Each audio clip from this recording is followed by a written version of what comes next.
You make some noise and be ready to fight back. Now listen, we can't talk about the fight, and not talk about faith. Amen? Because the Bible declares that we suffer, that we wrestle not against flesh and blood, but we recognize that it's some wickedness in high places. But I do believe that a shifting is taking place in the earth, and it's starting with us right now.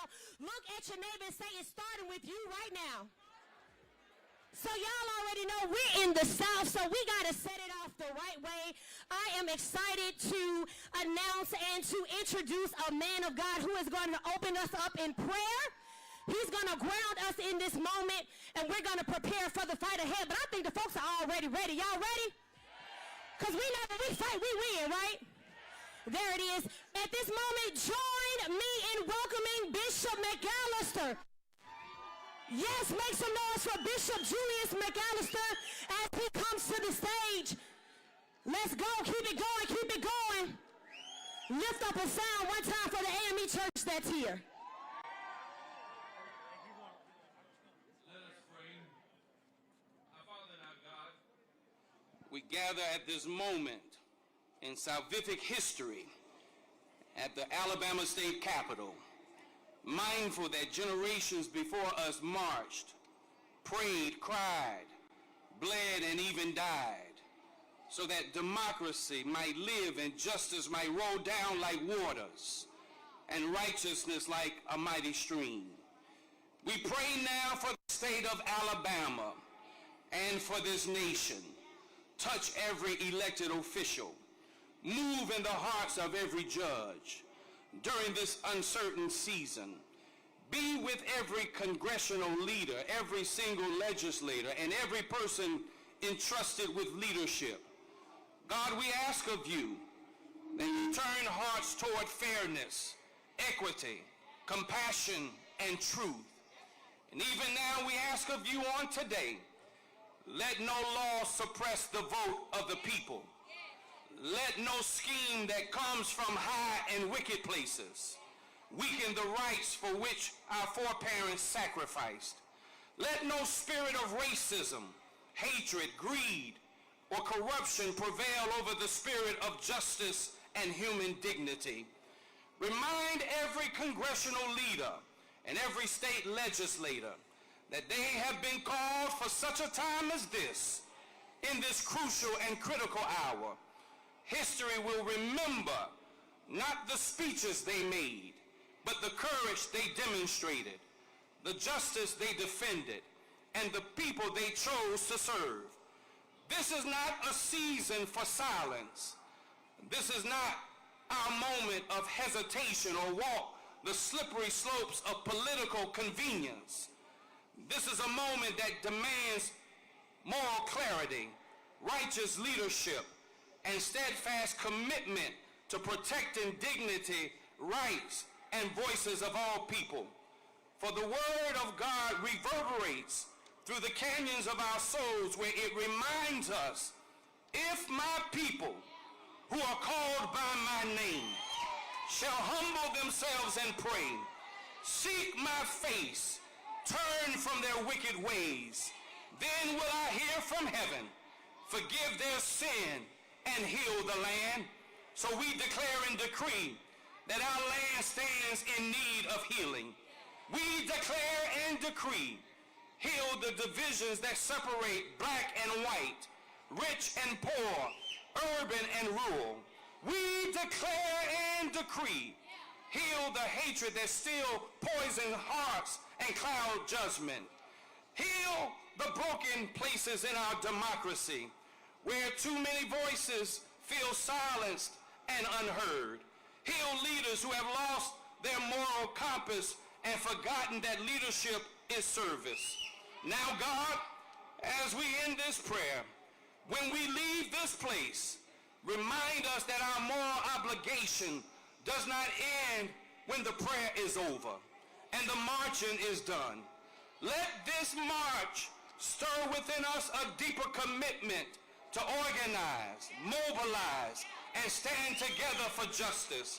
And may we never forget that our voices must not only be heard in the streets through protest and witness, but also at the ballot box during the primaries beginning this week and general elections across this nation in November. Have your way through this country. Move like never before. Allow your deliverance to take place. Allow your anointing to take place. Allow you to stand tall in us. And when you do, not if you do, we'll be careful to give you the praise, the honor, and the glory. For it is in Jesus' name we pray. And all of God's people made a joyful noise unto the Lord by saying amen. Say it one more time. Now say it like you really mean it. Now let the church say amen, amen. So listen, we should all officially at this point feel welcome, but just in case, do me a favor, look at the person next to you and say, welcome to All Roads Lead to the South. Now we heard Bishop, today is about justice, say justice. Today is about freedom, say freedom. Today is about righteousness, say righteousness. Today is about representation, say representation. Today is about victory. Now if you got the victory, I need you to shout like you got it. Because look, y'all, it's something about when believers, when activists, with organizers, with coalitions get into one place on one accord. I just got word 160 organizations are represented on today. More than 3,000 people are registered. There are nearly 100 satellite events that are happening all across the country. Because we know what happens in Alabama also impacts what? Louisiana and Georgia and Mississippi and so on. And so I need you to lean a little bit. I need you to lean a little bit because justice is leaning in our direction. And I'm excited to introduce this next person. Y'all make some noise for Bishop William Murphy.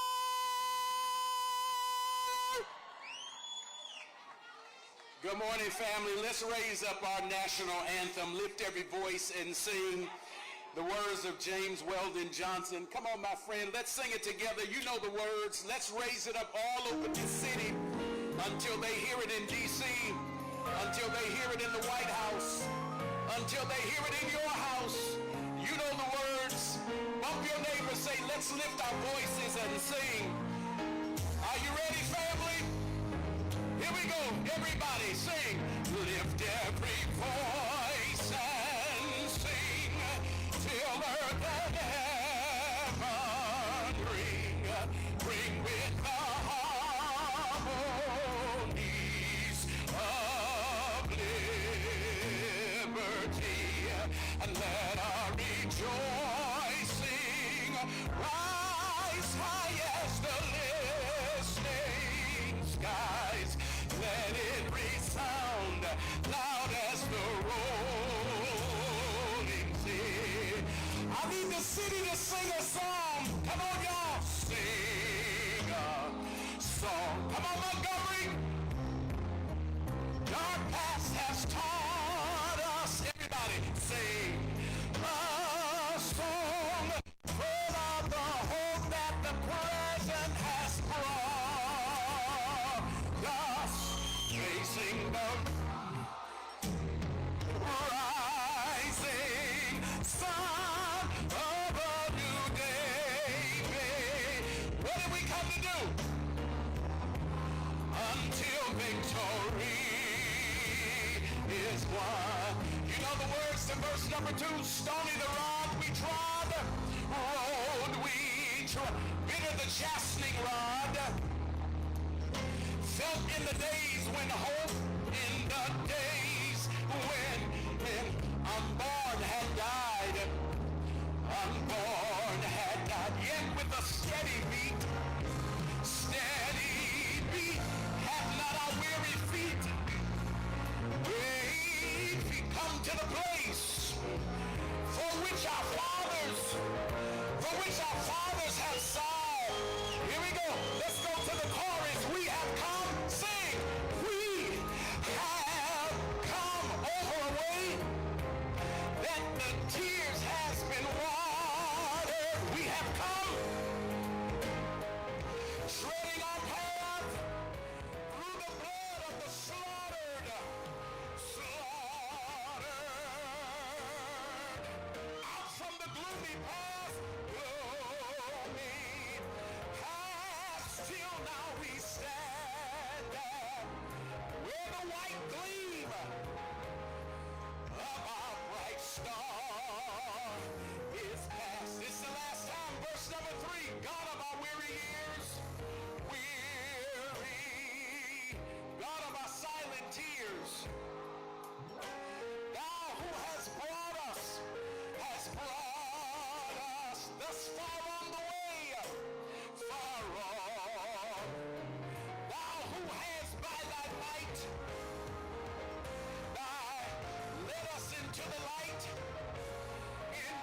the word around the entire world because we know what the U.S. Supreme Court said, but we recognize that the power is with the people. Can you say the power is with the people? My brother right here is ready. Where you from, brother?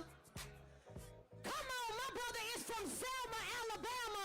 With your fist in the air, say the power is with the people. Absolutely. And so we know the courageous acts that took place on the bridge, but how many of you know the movement continues with us? Right? Nobody is going to come in, pastor, and parachute in to save us. What we gonna have to do? Save ourselves. Somebody say we got us. And in that collectiveness, we know that it's going to take all of us. Say it's going to take all of us. So it's going to take the organizers, the activists, community members, the hair salons, the barbershops, wherever our folks are, that's where we have to be. But not only that, but it's going to take righteous leadership, right? Courageous leaders. And so we have a leader here who, in the words of Bone Crusher, ain't never scared. He's actually from my home city. Y'all show some love for Mayor Randall Ruffin, representing Birmingham, Alabama. Let's go. What's up? Montgomery, Alabama. What's up, everybody? Listen, truly from the bottom of my heart, I want to thank you all for being here, taking time away from whatever part of this country you came from. We know the moment we're in this country. We know the moment we're in the state of Alabama. What happened here a few nights ago, late at night, was an affront to so much progress that has been made. To silence the voice of not just black Americans, not just black Alabamians, but to silence the voice of our voice. House of Representatives Shamari Figures, everybody.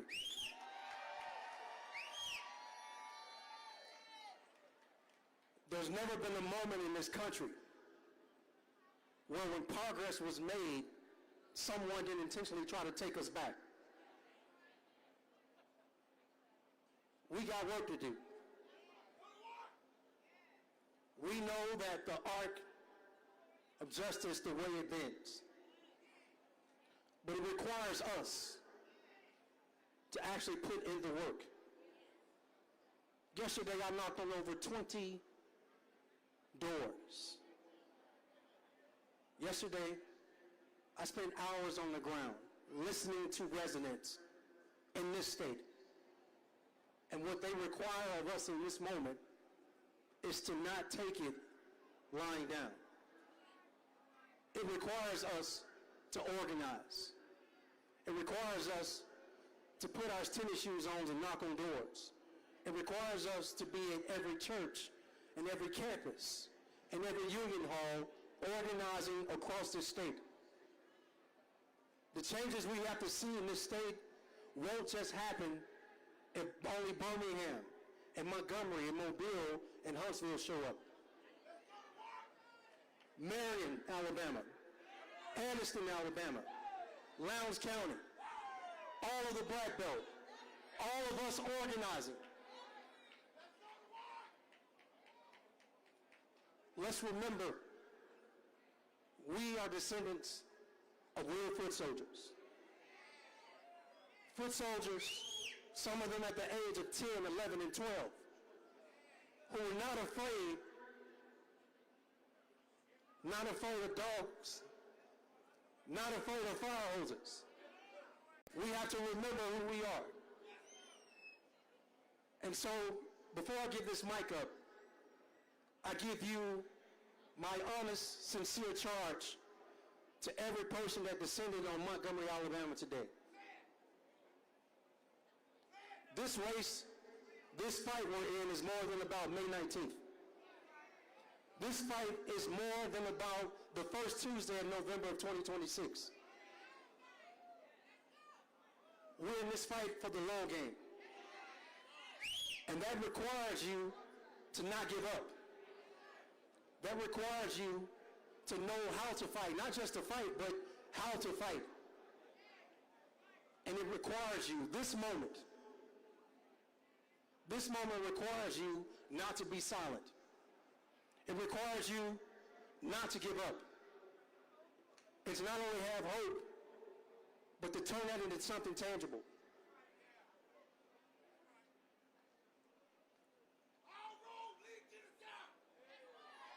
You heard that, brother? The shirt says it all. All roads lead to the South. And I got a point. Y'all have heard it before. The South got something to say. The South got something to say. We're not going back. So y'all with us? I said we're not going back. Are you with us? We are not going back. Are you with us? Then let's get to work. Thank you. Let's go. All roads lead to the South. You can bring it down just a little bit because there has been a shift. Because I want to revisit something Mayor Woodfin was talking about as he talked about our history, right?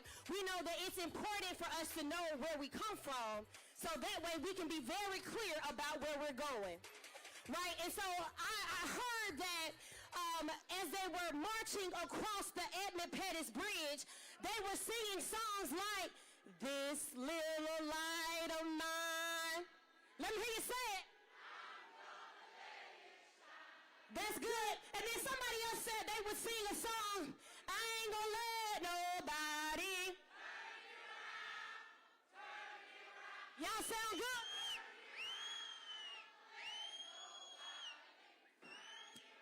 I'm gonna cut. One more time as we bring out the elders. Keep it going. I ain't gonna let nobody clap.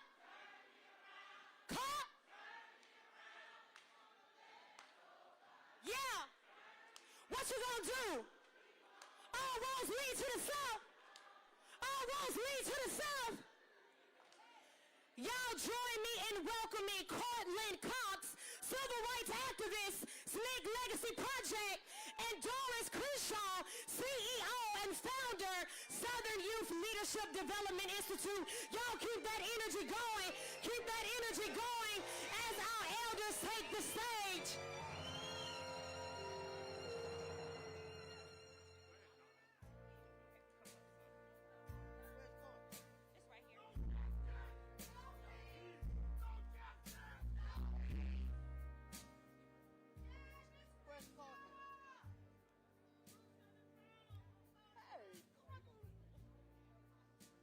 Go first.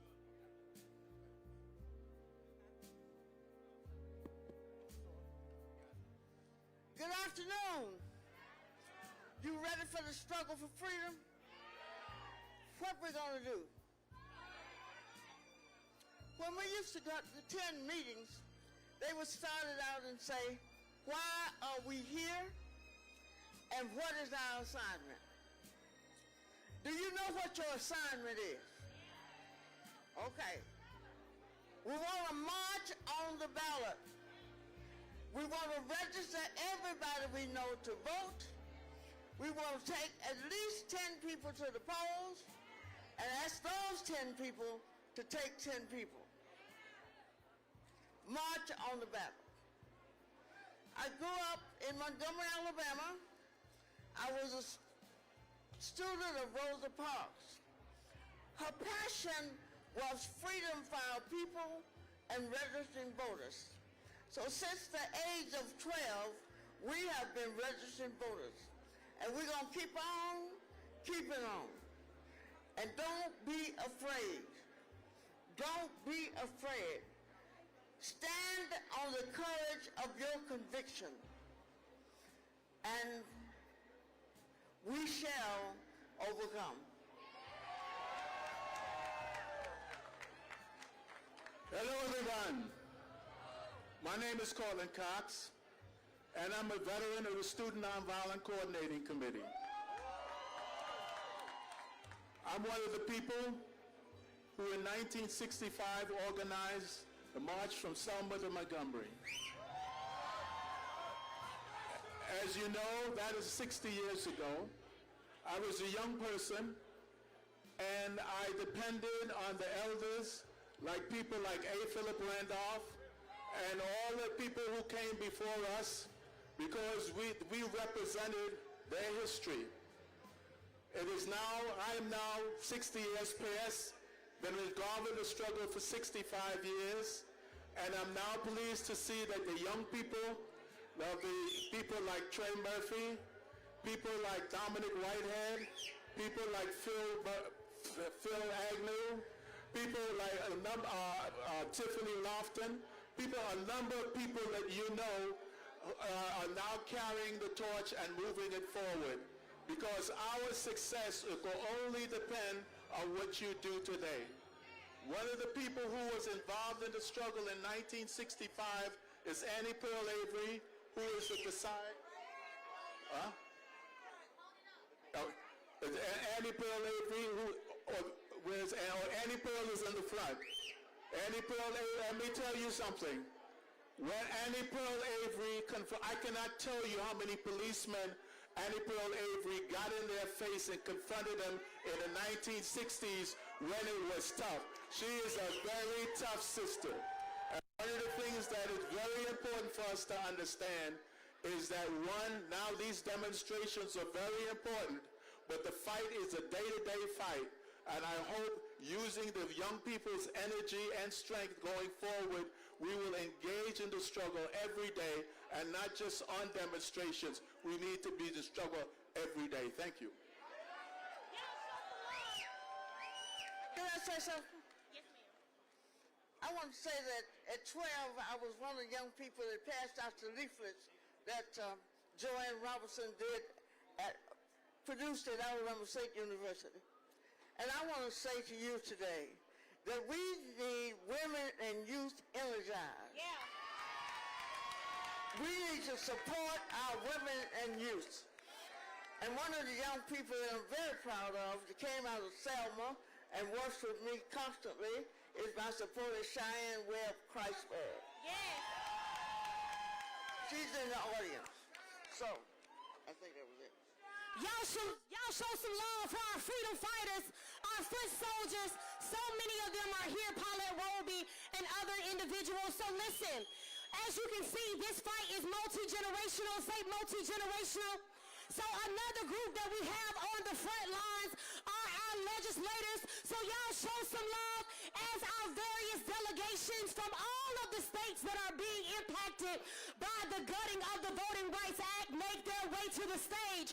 Y'all make some noise for our front line fighters. Make some noise as they come. Let's go. Y'all can do better than that. Hashtag all roads lead to the south. Here they come, here they come. Hey, hey, how's the South doing today? Hey, I'm State Senator Marika Coleman, and I serve as the Vice Chair of the Black Caucus here in the Alabama Legislature. Y'all give it up for the Alabama Legislative Democratic Caucuses, both House and Senate. They are nonpartisan, but that's who we are here. So again, I'm State Senator Marika Coleman. Let me tell every last one of you, if you ever wondered what you would do in the movement, if you ever wondered would you march, if you ever wondered at all, we have a medical emergency, y'all. We got a medical emergency. We need medical care right here in the front. Medics to the front. Right to the front. Hurry up. We got a medical emergency. Medics to the front. Medics to the front. We got a medical emergency. We got to make time for this. It is hot out here. Let's clear it. Let's clear for medics. Here we go. Let's make room for the medics to come on in. You all put your hands out to this sister right here in the front. Right here, we believe in Jesus. We believe today that she will be healed. It is hot out here, but we know with the masses here, God will bring the water, the cool, whatever we need to heal and cool her. All of my believers in the house, please put your hands this way. Put your hands this way. We got to take care of our seniors here. This is someone who actually marched the streets and walked so we can stand here and do this today. Y'all give it up for her. Y'all put your praying hands together. All right, come on, medics. They're going to bring her over. That's Miss B. Come on, Miss B. Williams. That's for praying folks. Her name is B. Williams from Georgia. B. Williams from Georgia. Where my Georgia legislators? We got to help. My Georgia legislators are here right now, here with us. All right, Miss B, we got you covered in the blood of Jesus right now. She is covered. Y'all just get a cool. Hey, amen. Amen. Everybody say amen. Amen. Amen. Let the preacher say amen. Let the preacher say amen. Let the preacher say amen. Y'all clear the path for her, please. Clear the path. Everybody say. Everybody say. Everybody say, hey, amen, amen, amen, amen,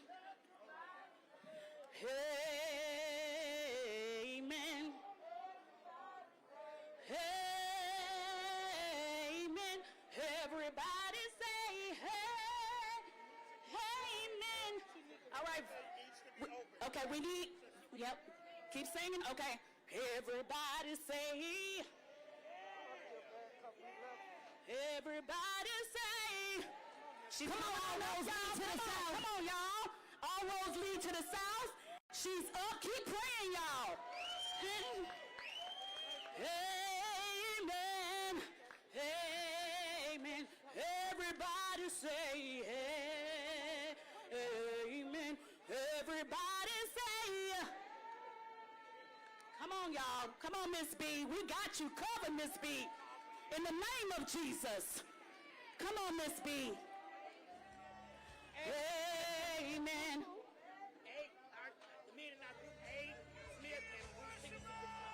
Okay, in the Georgia group, we need Abe Smith and Bruce Singleton. Please come to the front of the stage. Abe Smith and Bruce Singleton. Come on. Okay, so we need a way to get her over. We just gonna have to hold, y'all. We gotta make room for this. You know, the supermajority did not make room for us when the tornado was blaring and when the fire alarms were going off. They didn't make room for us. But we, God's people, we gonna make room for this. We're not gonna do like they did us. We're gonna make sure she is all right. Come on.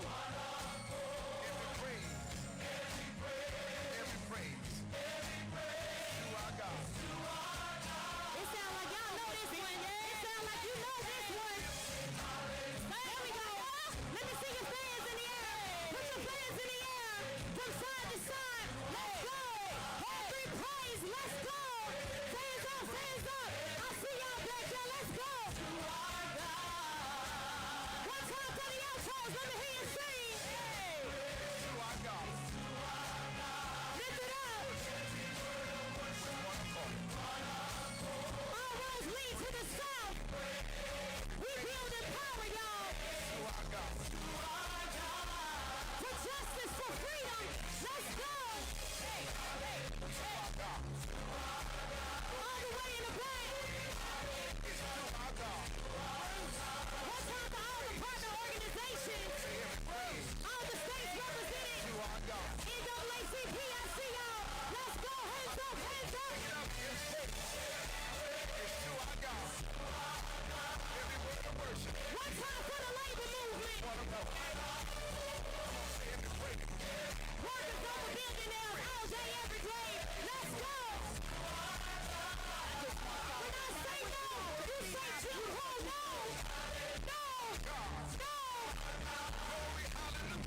sure that everybody is hydrated today.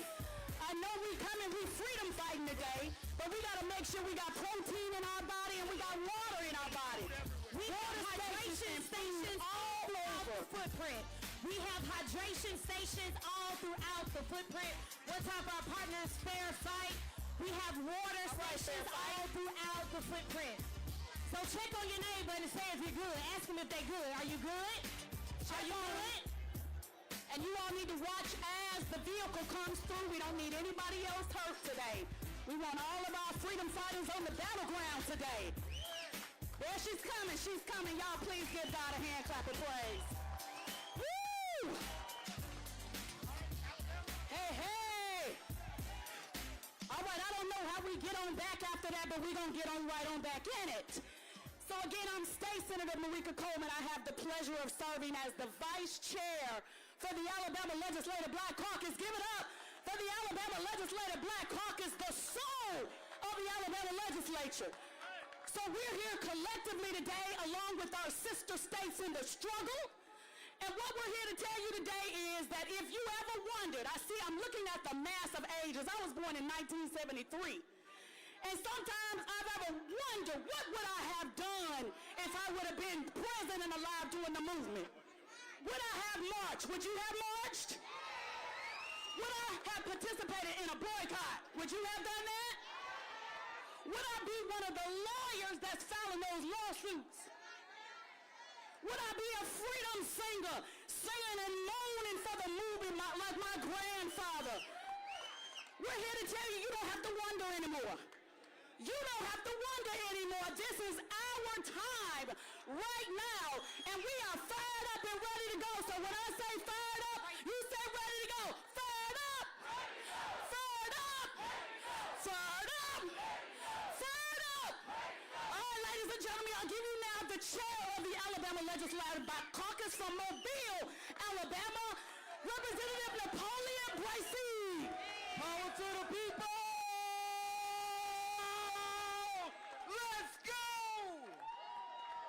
My name is Napoleon Bracey Jr. and I'm the chair of the Alabama Legislative Black Caucus. And guess what? We saw this coming. A lot of y'all on your way here today, you passed the first White House of the Confederacy on your way here today. We knew they would do what they're doing, and they have the nerve to tell us that they could better represent us than we can represent ourselves. But let me tell you what we get when they represent us. We get racist ass maps when they represent us. Let me tell you what else we get when they represent us. We get poor education. We get our hospitals closing. We don't expand Medicaid. They bust up our unions. We have a low minimum wage. All of these things is because they tried to represent us. But let me tell you one thing before I go. Hell no to taxation without representation. No taxation without representation. 30 seconds if the delegation can go ahead and start making your way down. Today, we're at a defining moment. Now, we're here gathering today, and we have a lot of excitement going on. But what are we going to do? In the state of Alabama, we have 619,000 African Americans that don't vote in every election. See, that's the difference between the governor's race. We, in the state of Alabama, they talk about my vote not going to matter, but why the hell are they working so hard to take it away?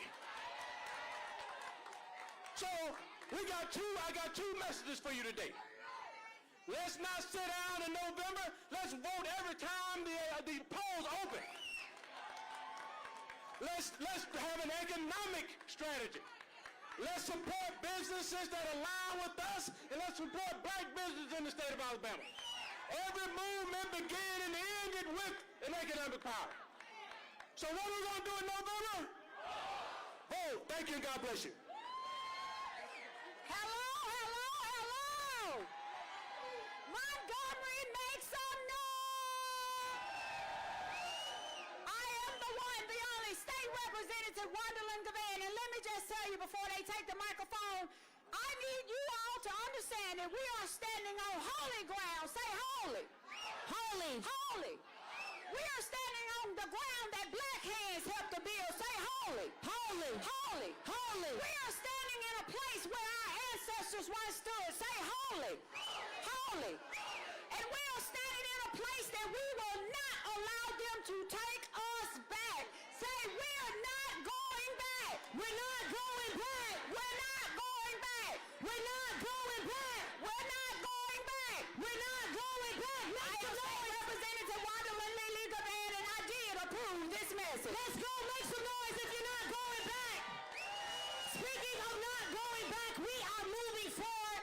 Cities like Montgomery are moving forward in an incredible way. Y'all show some love for the mayor of this great city. Come on, Mayor Stephen Reed. Let's go. Say we're not going back. Say we're not going back. When voting rights are under attack, what do? Stand up. We fight back. Let's go if you're ready to fight back. Listen, we have millions of folks who are watching y'all.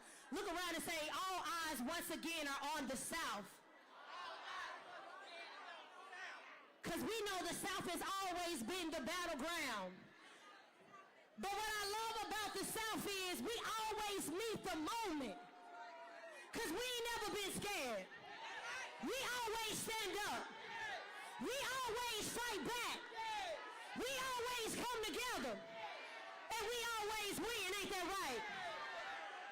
All right, we're going to keep it going. Mayor Reed, we waiting on you, Doug. Let's go.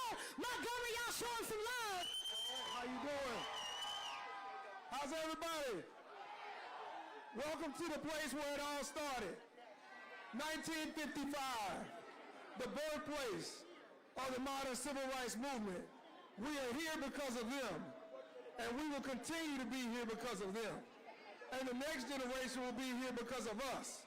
So I welcome you to this city on behalf of our city council, on behalf of our residents, and everybody who has fought for freedom, justice, and equality in this country.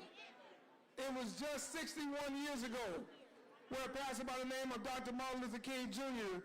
spoke to 25,000 people right here. And he asked the question, how long? Not long. How long? Not long.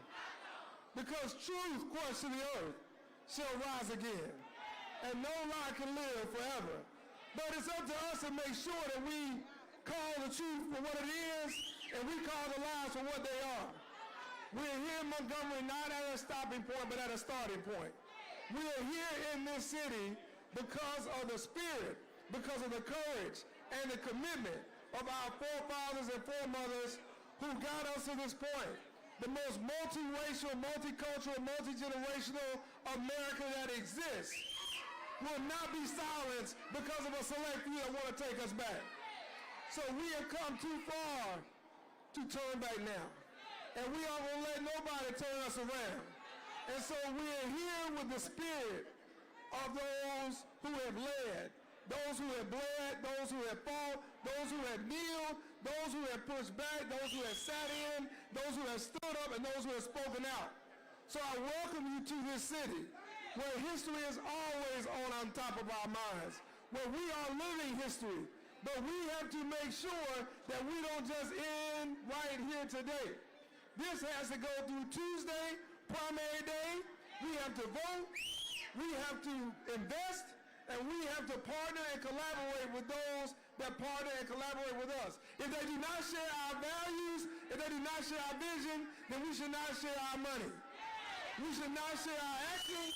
Come on. And we have to make sure that from our standpoint right here in Montgomery, we send a message that we will not be silenced, That's right. we will not be suppressed, Yeah. and we will not be shut down, because this is the beginning of a new movement, and with each and every one of you, this movement is going to surprise those who thought they had us down. That's right. And they're going to see just where we are.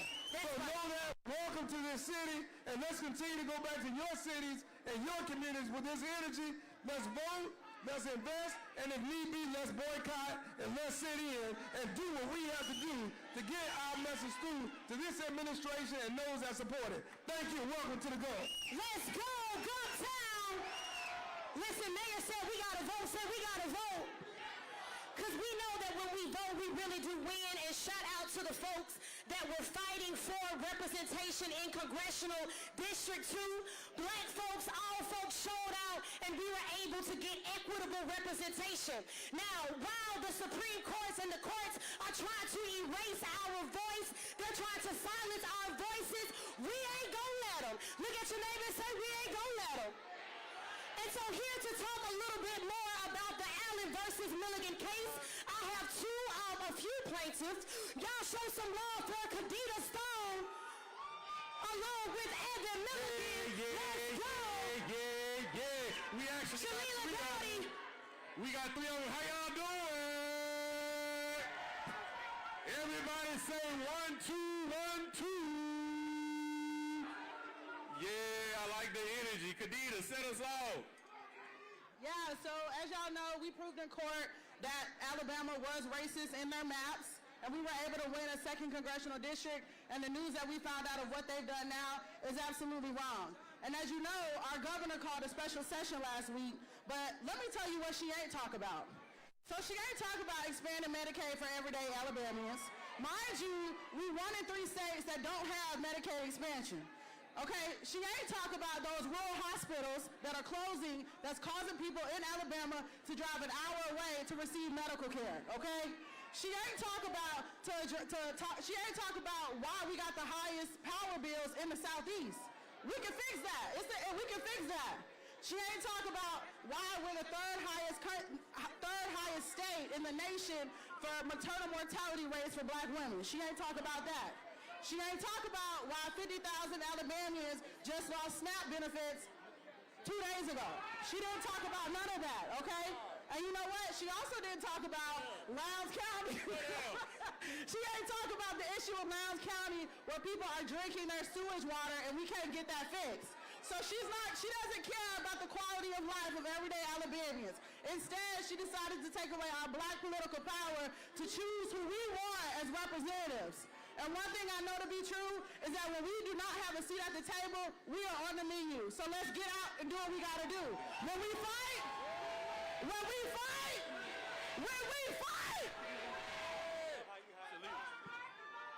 All right, y'all, so the fight continues. Although we may not have gotten good news in the congressional maps, we need y'all to meet us in Montgomery next Friday on the 23rd. We are back in court.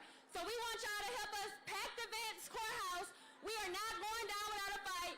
We are not going back to Jim Crow maps. And we need all y'all to stand alongside us next Friday in Birmingham at the Vance courthouse. Where are y'all going to be next Friday? Birmingham at the Vance courthouse. Thank you. Beautiful people, Dr. Marcus Ellis Castor. I just want to thank you all so much. I want you all to continue to fight, continue to vote, teach our young kids to vote. Get them out so we are there for the next generation and the generation after that. Continue to push the voting narrative, but continue to raise our children upright. Love you all. Stay hydrated, stay safe. Y'all show some love for the plaintiffs. We are grateful for their work. So as we can see, it is about litigation. It is about voter mobilization and grassroots organizations that are on the ground day in and day out. Next up, we have Monica Rowley, Executive Director of the Alabama Alliance, along with my good sister. I need them hands clapping. That part. Rodricia Glasgow, Executive Director of the Ordinary People Society. Let's go. Hey, everybody. I don't hear enough noise.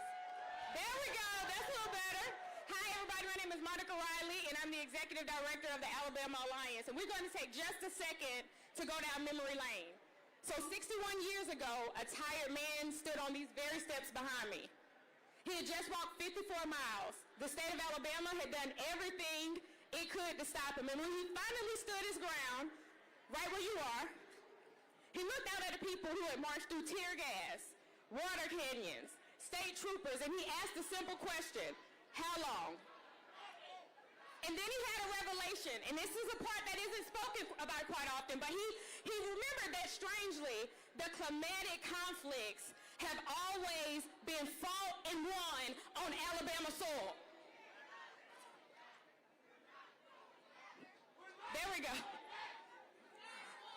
We have always been their testing ground here. Suppress the votes, redraw the maps, dismantle the law.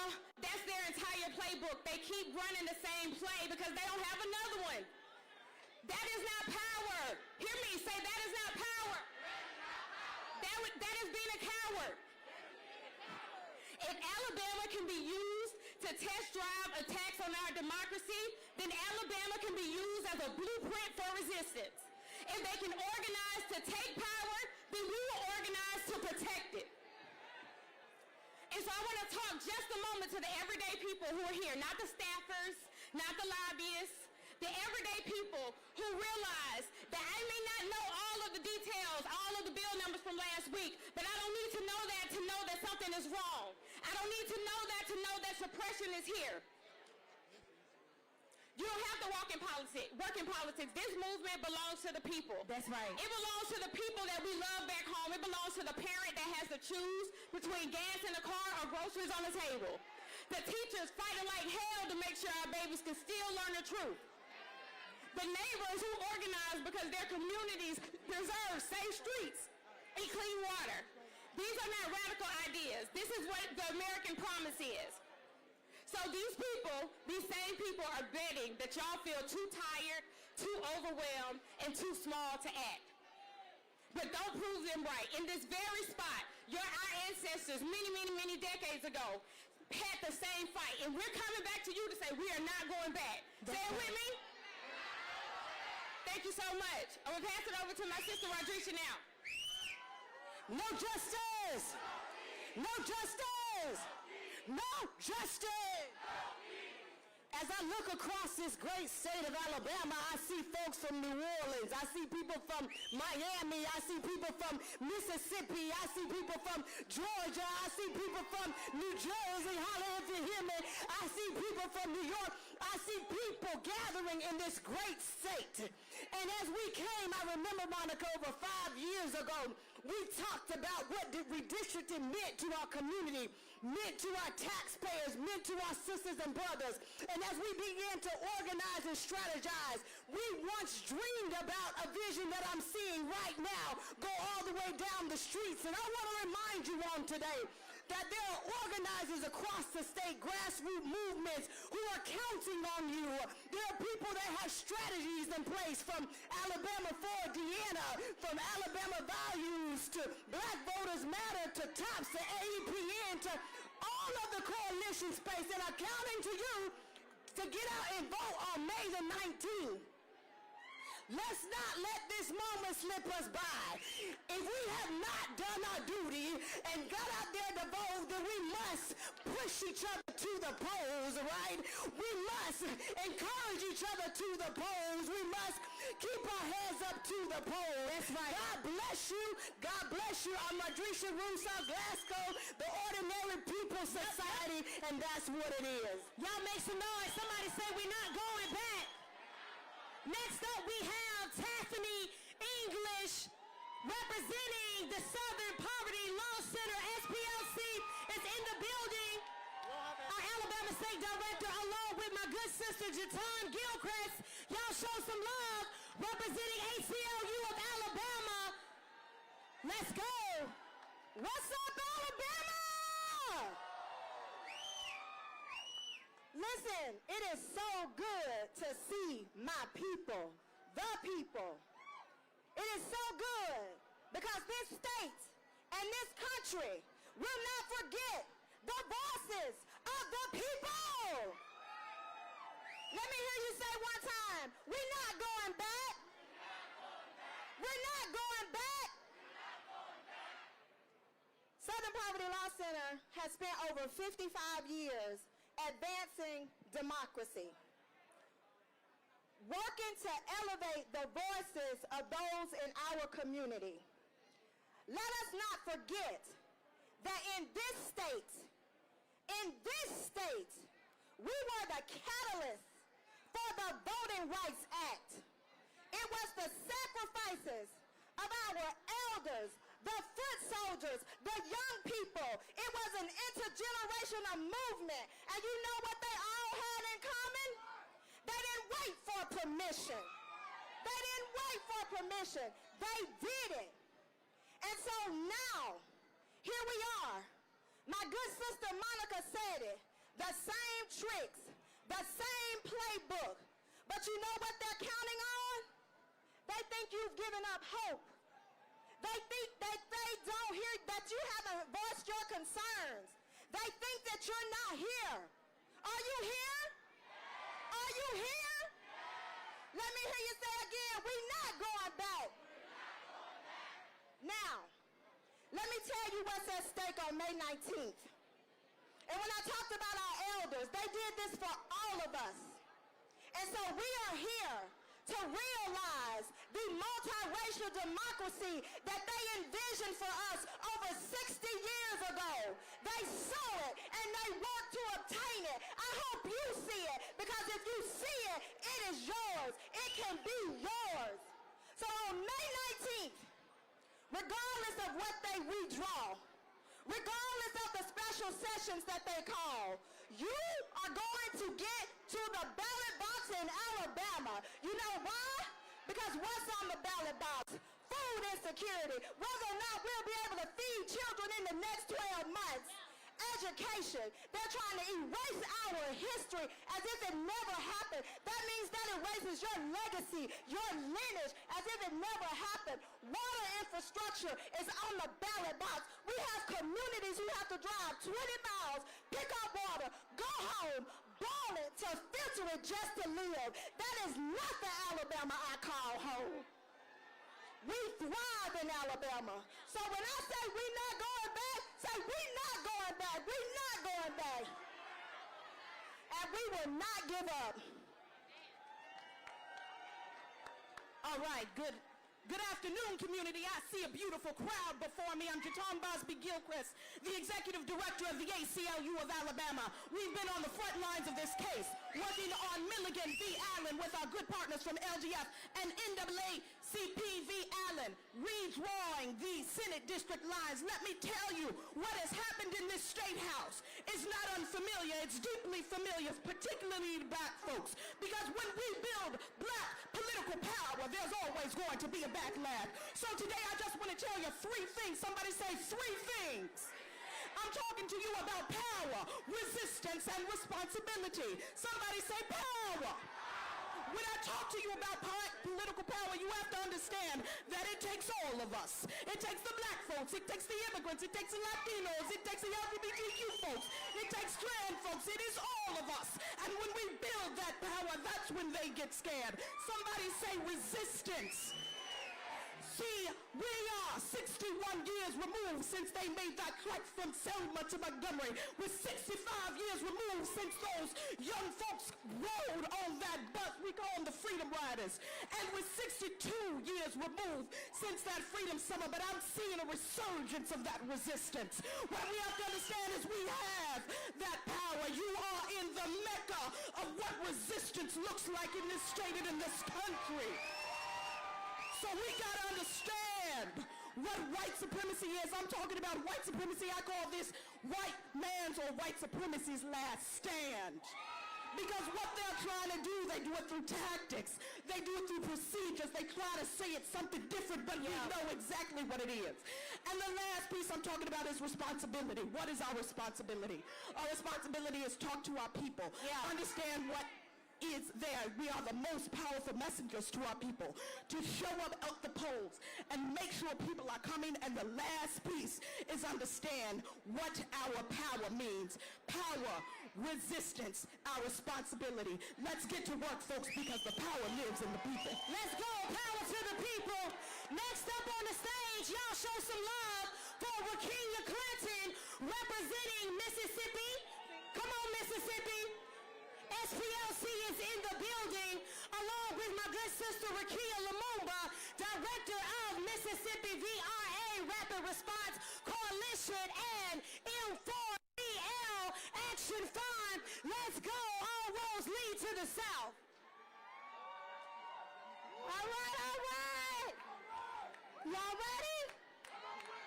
Mississippi is here.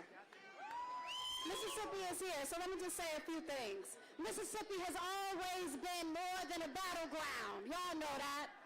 Mississippi has been the testing ground for American democracy itself.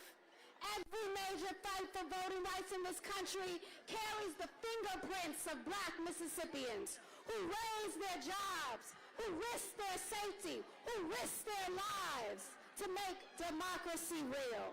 From Fannie Lou Hamer in Sunflower County to Medgar Evers organizing across the state, to Hollis Watkins organizing grassroots organizations in the Delta. Mississippi forced this nation to confront the truth. The Voting Rights Act did not emerge because America suddenly found its conscience. It emerged because ordinary black people in Mississippi, in Alabama, in Arkansas demanded it. And while we honor, that's right, and while we honor that victory, we also have to tell the truth. Y'all about telling the truth? The Voting Rights Act did not go far enough.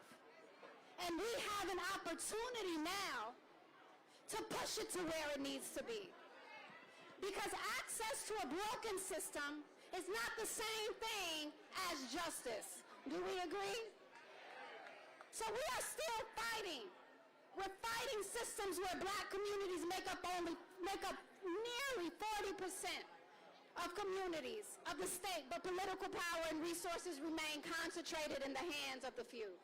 So the question before us now is not simply how we protect democracy. The question is, what kind of democracy are we willing to build, right? So in Mississippi and across this nation right now, we have the opportunity, y'all, to demand more than survival. We can demand proportional representation. We can demand automatic voter registration and rights restoration so that participation is not treated like a privilege. We can demand a direct democracy that allows people, not just politicians and corporations, to shape the future of our communities. Because democracy should not begin and end every 4 years at the ballot box. As my father, the late Chokwe Lumumba, often reminded us, the people are the solution. And that means our task is bigger than defending the past. Our task is to build a democracy worthy of the people who bled to create it in the first place.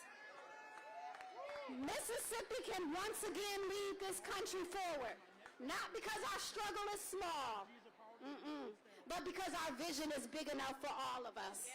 So join us May 20th in Jackson, Mississippi. We asking all of y'all to descend on the South. May 20th, next Wednesday, come to Mississippi. We start here in Alabama, next Mississippi. Free land. Y'all show my good sis some love. Now listen, we've heard from Alabama. Alabama, make some noise. We've heard from Mississippi, make some noise. Oh, but now we got to shift down to Louisiana.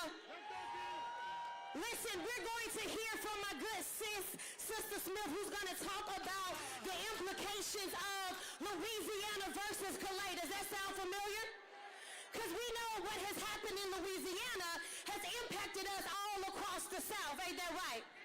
So one time for Lakita M. Smith, Executive Director, Founder of Abella LaFille Society.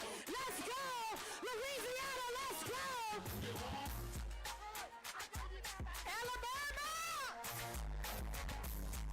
I know Louisiana is here, and I know that somebody in this crowd know and love people in Louisiana. Am I right? Let me explain something to you. Today is election day in the state of Louisiana. I need you to tell your people that the South has something to say. And the only way we can say those things is we show up at the polls. We are not going back. What I need for you to understand is that I stand here on the shoulders of giants, and that this movement I have not created, and I'm not affiliated because I'm by myself. We have some queens in the South. I want to show love to LaTosha Brown. Black Voters Matter. I want to show love to Ashley K. Shelton, Power Coalition, Equity and Justice. I want to show love to my ancestor, my mom, Fannie L. Johnson. I want to show love to our partners, Alabama Values, because we cannot do this alone. Louisiana versus Calais was a coalition of people. In Alabama, we've been standing with you, and Louisiana will still stand with you. We shall not be moved. Thank you, Louisiana, a daughter of New Orleans, third generation activist. I'm here and I'm going to be here. Let's go, Louisiana. Now listen, we about to shift back to Georgia. We talked about what it is. Oh yeah, okay, Georgia, I see y'all. We talked about what it is to organize, mobilize, but let's talk about this economic pressure, right? Because where we spend our dollars, it absolutely matters. Will you agree? So look, I need y'all to go crazy right now for Pastor Jamal H. Bryant, representing New Birth Missionary Baptist Church. Let's go. Yes, sir. Thank you. Nobody said the road was going to be easy, but I don't believe God's brought us this far to leave us now. I want you to make some noise if you believe God is still with black people. Y'all didn't hear what I said. I said if you believe God is still with black people, make some noise right now. I'm not talking about the God of Bull Connor. I'm not talking about the God of George Wallace. I'm not talking about the God of Paula White. I'm not talking about the God of Clarence Thomas. I'm talking about the God of Rosa Parks and Denmark Vesey and Sojourner Truth. God is the one who brought us this far. May is a mental health month. In 1850, Dr. Samuel Cartwright made up a disease called drapetopia. And he said drapetopia is a mental illness for black people who are enslaved and try to run away to be free. I called the CDC to let them know there's a pandemic in the South. Because from Alabama to Louisiana to Tennessee to Georgia to South Carolina to North Carolina to Mississippi, I got black people who refuse to go back to bondage, and we are committed to being free. If you're committed to being free, make some noise right now. Today is the death of the Confederacy. Y'all didn't hear what I said. Today is the death of the Confederacy. They are trying to redraw our lines. They're trying to silence our voices. They're trying to misrepresent our representatives. They're trying to choose their own districts. But we have to remind America that we built this nation off of our blood, off of our sweat, and off of our tears. And if you can't give us reparations, the least you can do is give us our representatives. You ought to shout for your ancestors who were killed and massacred and were lynched and survived everything for us to get to this point. In the middle of COVID, they told us that we needed 2 vaccines. But I came to tell America black people got 3 shots of vaccines to deal with white supremacy in America. Number 1 is we've got to use our vote. Look at the person beside and tell them we got to vote. If our vote was not important, they wouldn't be trying to take it from us. We've got to go vote early, and we've got to vote often. We don't have to just vote for governor and Congress and for state representatives, but we need a new generation that will run for school board and for county commissioner and neighborhood association.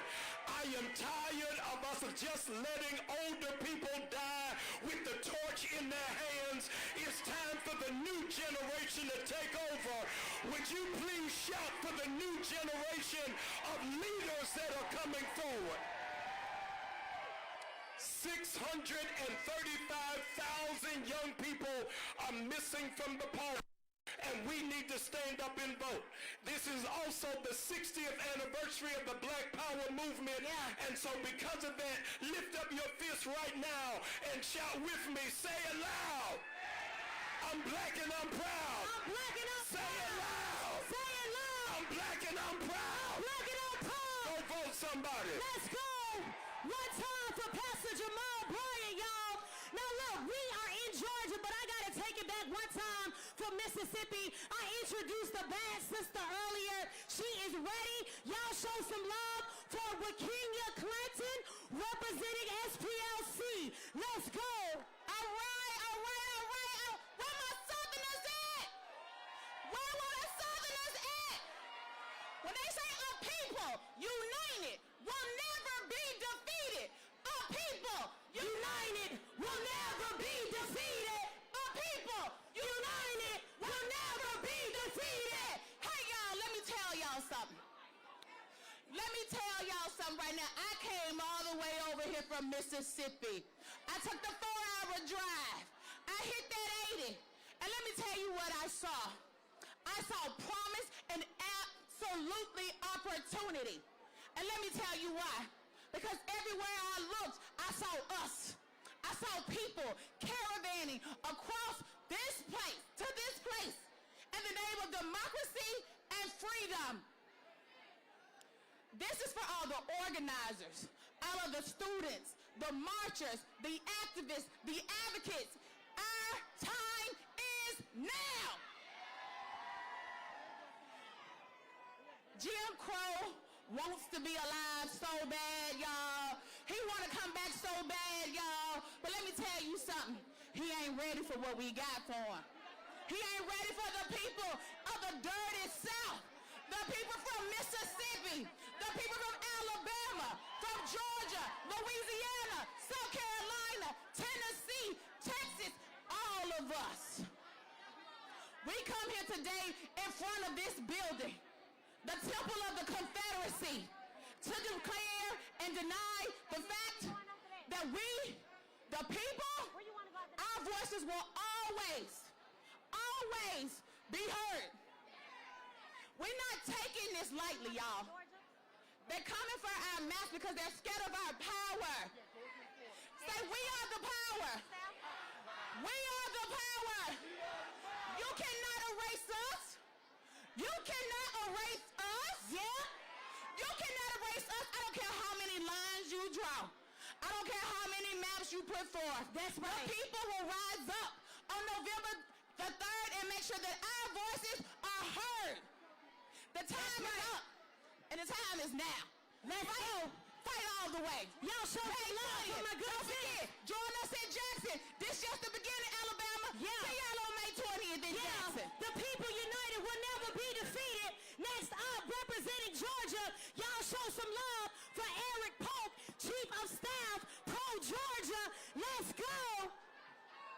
And also, while we're waiting on Eric, look, I need my good folks on the side of the stage and on the back, if you would, do me a favor. Let's shift to the side. DJ, give me some good marching music for about 30 seconds. There's been a shift. There's been a shift in the atmosphere. While we shift back here, while we shift up here, let's go. Let's go. Let's go in the back. Let's go in the back. Can we just step from side to side, from side to side? Because we know that joy is a part of our liberation. My brother back here with the bandana, he got it in the back. Can you do me a favor? Y'all help me say shield. Say shield. Say shield. I need my folks in the back to shield for me. There we go. She got it. She got it. We gonna do a little extra slide. Today is about power. It's about joy. It's about love. You should know. All right, let's go. Let's go. There's been a shift in policy. There's been a shift in legacy. And there's been a shift in power. Bring it down. Now, break breaking news alert, y'all. I hear we got representation all the way from New Jersey. Can y'all show some love for Senator Cory Booker?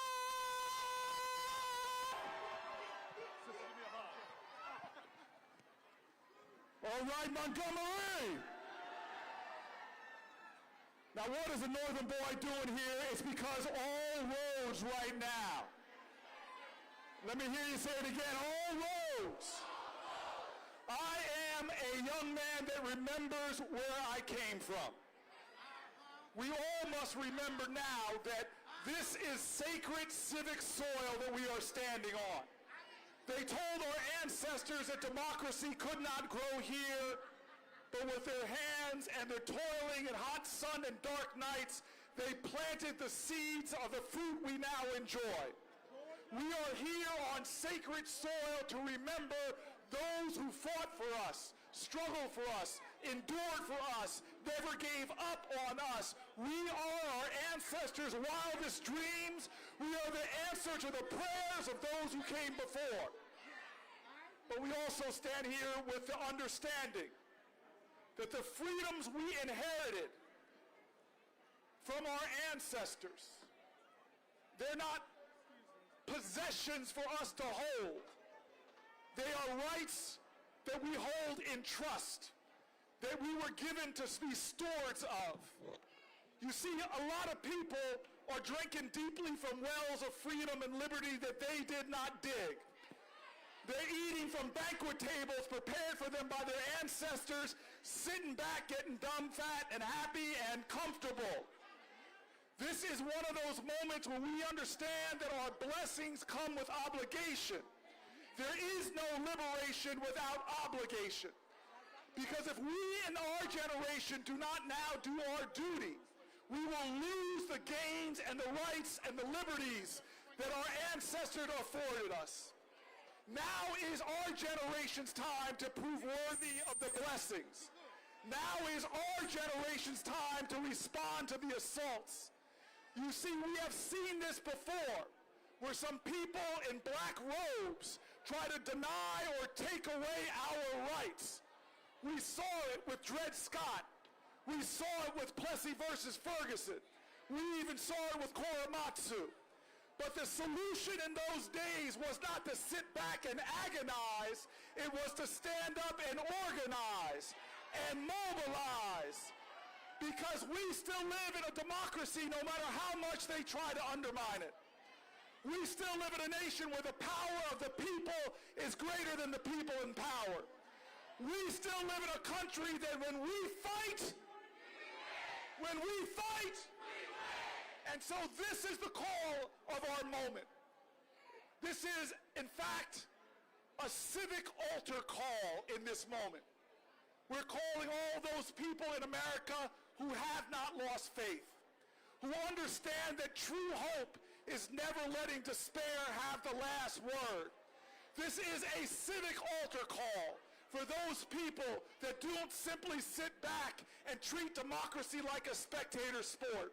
This is a civic altar call for all those who understand that faith without works is dead.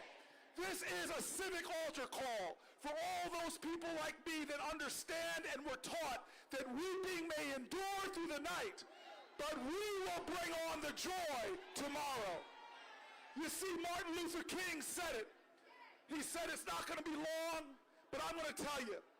I'm going to tell you right now. Yeah. He talked about the arc of the moral universe. We must bend it towards justice. That's right. So we are here today, but tomorrow we need to go out and organize. That's right. Tomorrow we must prove worthy.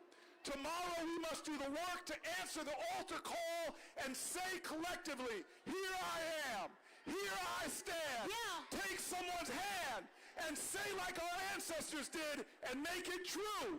We shall overcome. Thank you. Let's go. Y'all show some love for Senator Booker. As he said, it's not just about what we do today, but it's also about what we do tomorrow. Amen? Listen, he said it's an altar call. I think the clarion call was made, and it seems like the call has been answered. And it has been answered, as you can see,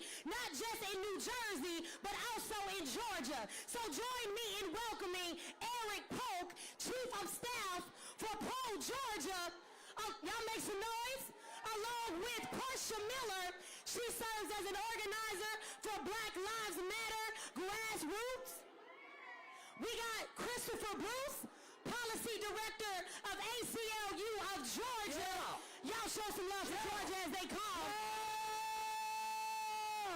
Say you can't stop the revolution. Say you can't stop the revolution. Say you can't stop the revolution. Voting rights is the solution. Say you can't stop the revolution. Yeah. Let's jump in there. You can't stop the revolution. Say you can't stop the revolution.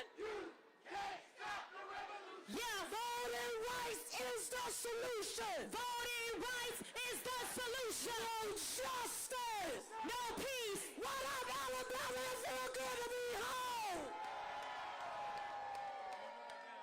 When I fight for your rights, and y'all see me all over this country, just know I take my people with me. We are the most humble, the most self-servant, the most hospitable.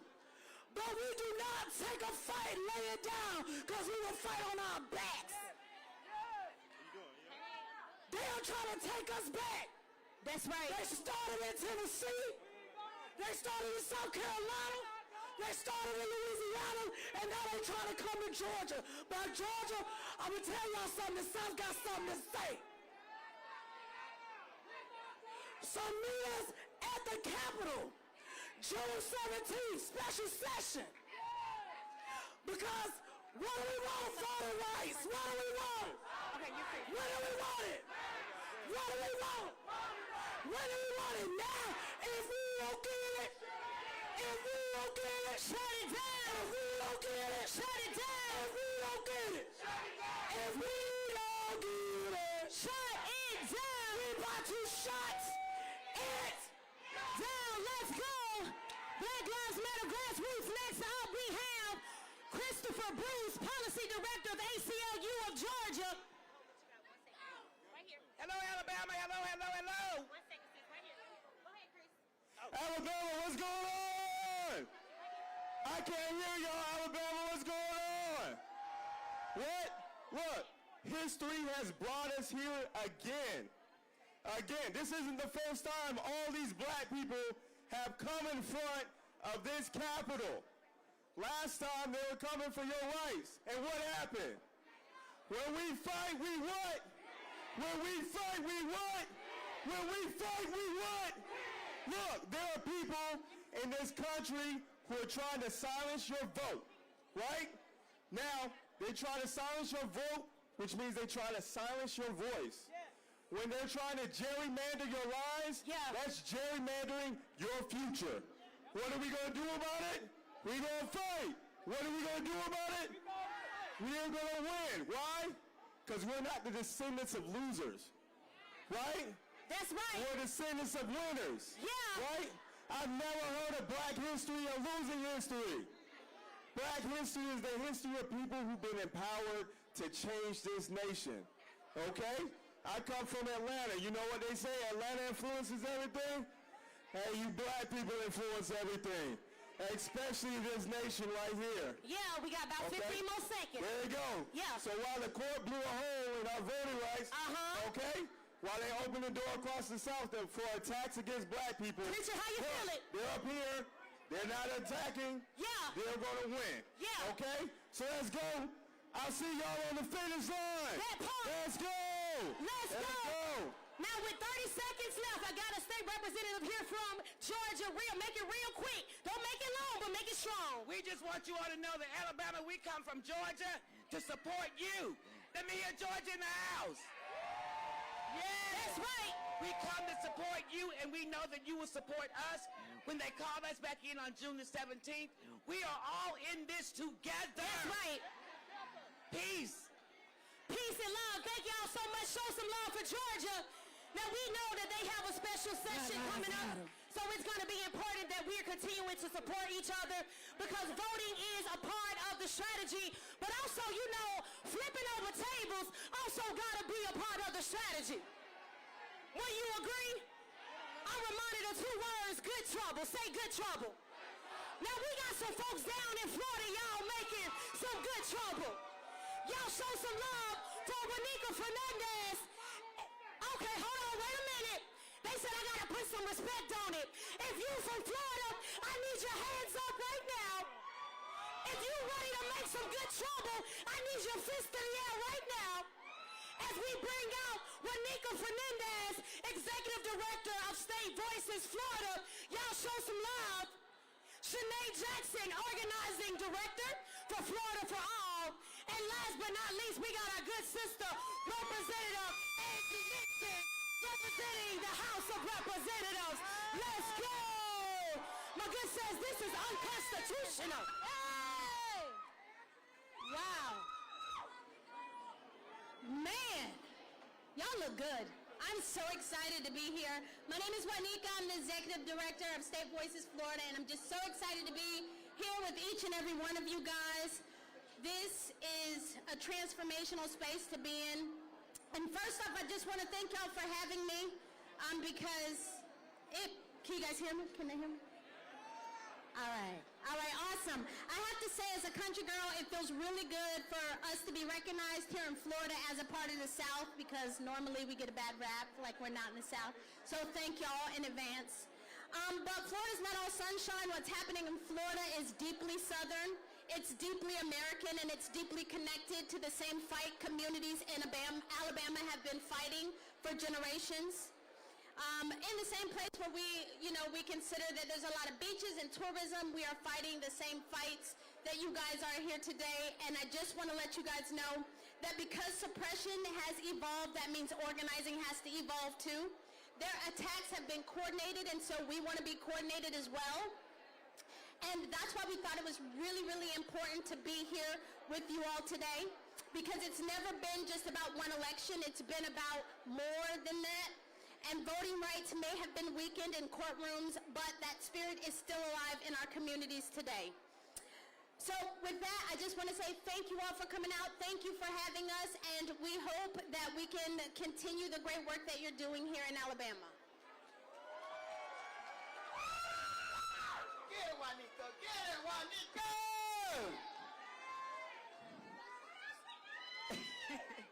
So I want to say this, and y'all laughing. Anybody who knows me from Florida knows I don't write speeches. But today I wrote one so I can stay on script and get out of here. So I want to say this. I just left Selma, and I need y'all to feel what I felt. The joy, the love, the people who grabbed our hands and said, thank you for being here. We have comrades who stepped up, no questions asked, to keep us safe. That is the beloved community that Dr. King envisioned. That is love in action. My name is Shanae Jackson. I'm the organizing director for Florida for All. And they call me the accidental activist. But I learned there is nothing accidental about it, and none of this is accidental. I didn't come all the way to Alabama to be polite, because I don't subscribe to respectability. Because frankly, respectability is appealing to the morals of people who don't have none. I also want to say, fuck decorum. Did you hear what I said? I said fuck decorum. Because decorum is erasure with a gavel. Be quiet, be small, be orderly while they destroy you. And if you dare raise your voice, you're out of order. Not the harm, not the policy, but you. Let's stop pretending that this is about Democrats and Republicans, because it's not. Say it plainly. It's about us, black people, our lives, our power, and our future. In Florida, we fight rigged maps. And we fight rigged maps because that's what decides who gets represented and who gets erased. So I want to state you, because my time is up already, that one thing we are doing is fighting a war for real. And that is wisdom, to know where we came from and where we're going. That's architecture, and that's not just buildings. That's what we build in this community, and that is revolution. But we cannot have revolution unless we have something to put in its place, or that's destruction. So what I'm stating to you is to vote, not because voting is the be-all, end-all, because the vote is the entryway, and that's where we get what we want. So what I want to say is this is our fight. Whose fight? So let's get it. Let's go. We're going to let you cook. Come on. When I say good, you say trouble. Good. Good. Good. Good. I am Florida State Representative Angie Nixon, and it is an honor and a pleasure to be with you all today. I must say that I am a little flustered because yesterday Ron DeSantis decided to arrest me. Say shame. Shame. Shame! Shame! Ron DeSantis decided to arrest me because I wanted to schedule a meeting with him about him deciding to draw unconstitutional and illegal maps. Say shame! Shame! Shame! Shame! The problem is politicians should not be deciding who their voters are. The voters should be choosing their representatives. When we allow politicians to choose who the voters are, it winds up where folks use the emergency room as just regular doctor visits. Say shame, shame, shame. When we allow politicians to choose who their voters are, that means our children get ushered into the school-to-prison pipeline. Say shame, shame, shame. And the reason they get ushered into the school-to-prison pipeline is because these same politicians and their campaign donors have stocks in these private prisons. Say shame, shame, shame, shame. And this is great what we are doing right now. It's beautiful. But I need you all to do more. Whether or not you believe it or not, we are in a civil rights moment. And you need to decide what you want your grandkids to think about you, what you want your grandkids and your great-grandkids to say how you showed up in this moment. Are they going to tell you, are they going to say that you put your head down in the sand and let whatever happened to you happen? Or are they going to say that you locked arms? Yep, yeah, you are accomplices in this fight. And I'm going to end on this note. It is our duty to fight for our freedom. It is our duty to win. We must love and protect one another. We have nothing to lose but our chains. Our chains are bigotry. Our chains are these rigged maps. Our chains are the school-to-prison pipeline. Our chains are the fact that they want to spend $2 billion on a war we didn't ask for. And our people are dying. Those are our chains. It is our duty to fight for our freedom. Yeah. It is our duty to win. Yeah. We must love and protect one another. We have nothing to lose. We have nothing to lose. We have nothing to lose. We have absolutely nothing to lose but our chains. I'm State Representative Angie Nixon. That's right. I win. That's right. Say we have nothing to lose but our chains. Say we have nothing to lose but our chains. Listen, this is a political revival, but it's also a spiritual revival. Now we're excited to welcome back to the stage. Y'all show some love for Bishop William Murphy. Hold that, I'm coming right back. Hey, if you love Jesus, let me see you clap your hands and open your mouth. If you love Jesus, let me hear you clap your hands and open your mouth.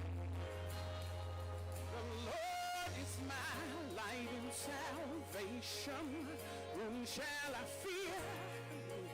Whom Whom shall I be afraid? The Lord is my light and salvation. Whom shall I fear? Whom shall I be afraid? I will wait on you. If you're going to wait on the Lord, wave your hand. I will wait on you. This is what we got to do collectively. I will trust in you till I die. I will trust in you. And listen, if you know this, sing it with me. Everybody say, the Lord is my light and salvation. Whom shall I fear? Look at that track right here. Everybody say, the Lord is my light and salvation. Whom shall I fear? Whom shall I be? And I will wait on you. We got to give it back to God, y'all. Say, I will wait on you. If you're going to trust him, say, I will trust. My granddaddy taught me a song, say, till I die, I will trust in you. Here's the next line. I want you to catch it and sing it. I will remain confident in this. I will see the goodness of the Lord. Did you hear me? Sing it. I will remain confident in this. I will see the goodness of the Lord. One more time. The Lord is my light and salvation. You say,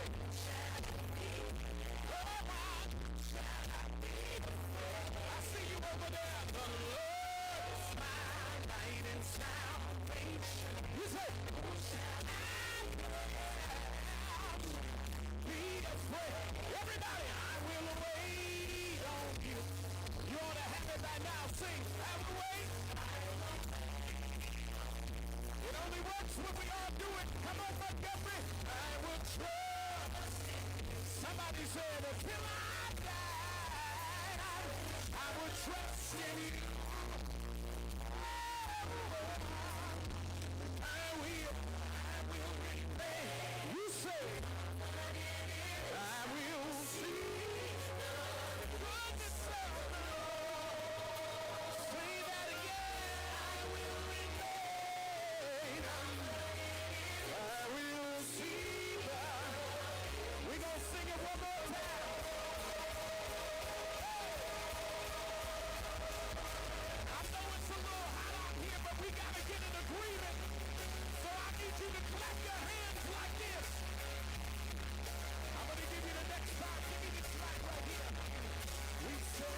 I will trust in the Lord. I will trust in the Lord until I die. Let me hear you, Montgomery. Trust in the Lord. I will trust in the Lord. Yes, I will trust in the Lord. I refuse to die. Now wait, Bishop, 15 seconds. I'm going to stay on the battlefield. Let's go. I'm gonna stay on the battlefield. I'm gonna stay on the battlefield. You say, but y'all so good. I refuse to die. Let's go. I'm gonna stay on the battlefield. And I'm gonna go back to the ballot box.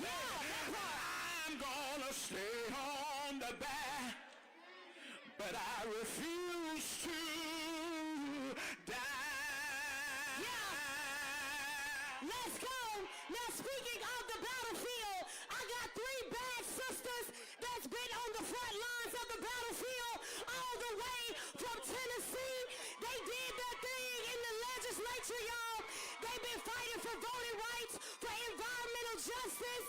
Y'all make some noise for Tequila Johnson, founder and CEO of the Equity Alliance, Tequila Walker, executive director, Memphis for All, and Amber Sherman, Tennessee lead organizer.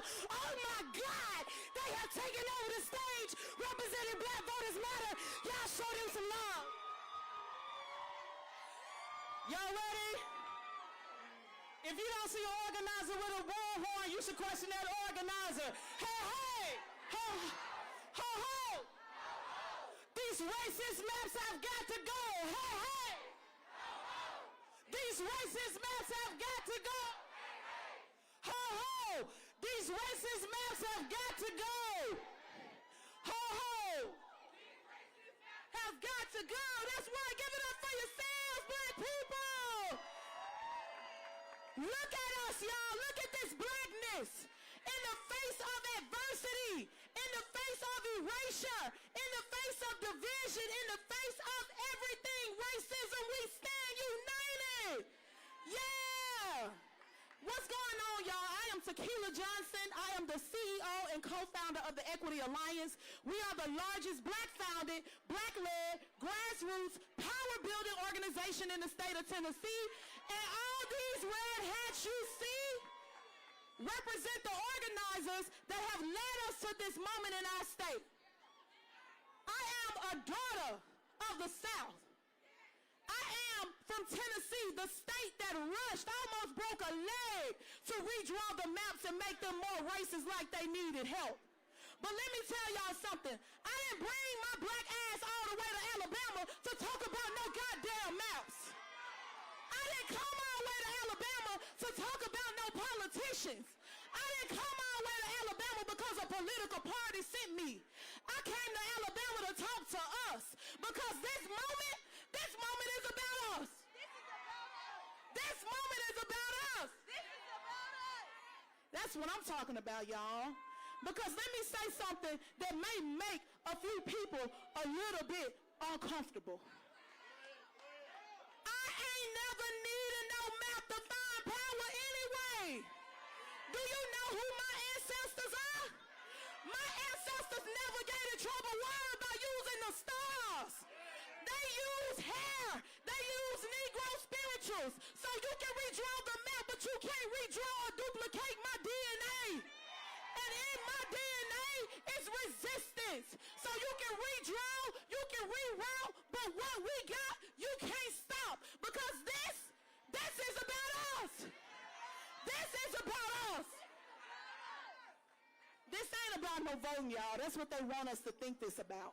They want us to think that this is about one person or this is about me and my organization. They want us to think that this is about one or two politicians. They want us to think that this is about a platform or an ego, but it's bigger than all of that because this is what? Who is this about? Who is this about? That's what I'm talking about. We have never been defined by oppression. We have never been controlled by restrictions. When they gave us struggle, we turned it into hip-hop. They gave us rags, we turned it into runways. They gave us rotten peaches, we turned them into cobbler. They gave us the disregarded meat nads, $30 a pound in the grocery store. You can't tell me we can't overcome without nothing because we've done it before. And so this right here, this damn for sure ain't about defending no democracy. This ain't about defending something that is drenched in the blood of our ancestors, rooted in genocide, and built on capitalism, on stolen land by stolen bodies. This is about whether we're ready to step up and fight or not. And we're fighting in Tennessee. You see Rachel Spriggs, you see Jess Williams, you see Andresia Gordon. These are the women who knocked over $1 million last year with little resources. These are the black women that stood in the face of oppression, that organized and made sure we had people out here. So right now, as Andre 3000 said, the South, and if the world ain't never heard us, they hear us now. Yes, the South got something to say. My name is Tequila Ruck, and I serve as the Executive Director at Memphis for All. Yesterday, I walked through the Legacy Museum right here in Montgomery, and I left with a couple of questions because walking through that museum was really heavy. Have we forgotten or have we become too disconnected to recognize the patterns, to recognize this playbook? Because it's the same play that they've run before. After slavery ended and black people began building political power during Reconstruction, backlash came quickly. Laws were rewritten. Political systems were reshaped and structures of racial control were built to maintain political power, all of which we see happening today. I need us to be honest with ourselves for a minute because many of us, those systems never disappeared. They evolved. For a long time, many of us convinced ourselves that some of the darkest parts of our history were behind us, but they're not. We right here today, witnessing, being reminded that systems built on division, racial hierarchy, and control do not simply disappear when they go unchallenged. They disappear when we show up and we conquer them. And today, as we still showing up to fight for our voting rights, well, it's evident that this has never been about voting only. This has always been about power. Power over a people. Power over resources. Power over communities in historically black districts and neighborhoods. Power over our voices that have the ability to speak life or death in communities through our votes. Our vote is our voice. And it's our time to show up and continue this fight. Remember, what happens here becomes a blueprint for what spreads across the region. But we won't stop there because history reminds us of something powerful. Every generation before us survived because ordinary people like you, like me, decided to organize, to educate, and stand together. And now history is asking all of us to do the same. Let's continue to reform our communities and organize our neighborhoods because a disconnected people are easy to control. But when we come together, they can't stop us.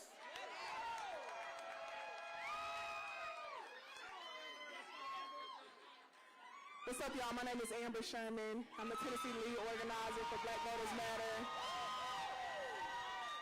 And I just want to talk about the goal of us actually coming here. So the goal of us mobilizing in Montgomery is for us, for our people, to leave activated. And so I want to talk about what our next steps should be. It's time to tap into our ancestral playbook. I'm sure y'all have heard your grandparents or your elders say things like, there are freedom lessons in a book, we just got to take a look. Everything I've organized comes from the tactics and the practices of those before me. the Dr. Polly Murrays, the Fannie Lou Hamers, the Claudette Colvins. Black women have sustained this movement. And no matter how much our labor was taken for granted, our legal analysis being used without credit, our story being told it doesn't fit the perfect mold of what a civil rights leader looks like, we have continued to sustain this movement. Because that's what black women do. And we need to study the lessons left by these brilliant organizers. Because the types of attacks that we're under will require the Fannie Lou Hamer style of organizing, which means all of us working together, doing the grassroots organizing to meet the people where they are and get them to the polls. The type of attacks we're under will require the Dr. Polly Murray style of organizing, which means trusting the work of black women as policy analysts and strategists to write policy that liberates us all. The type of attacks we're under will require the Claudette Colvin style of organizing, not fitting the mold, challenging stereotypes, changing the narrative of what it means to be a leader in this movement. Now is not the time to panic. It's time we tap into our ancestral playbook. Our ancestral playbook is deep and vast, with the history of black women leaders organizing in the background. Now it's time we bring them to the forefront. Y'all show some love for Tennessee. Somebody say it's time to organize. We know when we organize, we mobilize voters, and when we actually vote, we get a chance to vote for those who will represent us on every level. Now, we have some legislators who are representing us in Tennessee. I need y'all to go crazy right now for Senator Charlene Oliver, along with Representative Justin Pearson and Representative... Got it. Give me some music real quick as we prepare for them. And Representative Justin Jones will be up next. But real quick, we're going to take a break. And Bob, listen. Grab your phone. And take a selfie. We're going to take a big group selfie. And tag your photo. Hashtag all roads lead to the south. There you go. Pull your phone out. Just take a selfie with you and the person next to you. Because we are building a power together. We are organizing together. We are fighting together. We got this. There it is. Y'all look good. Take a selfie with somebody you don't know. Because again, it's just not about today, y'all. But it's about every day after today. We are building a sustained movement.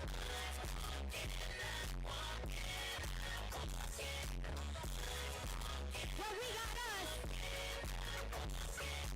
But we got mutual aid. We got the resources to build and sustain. There it is.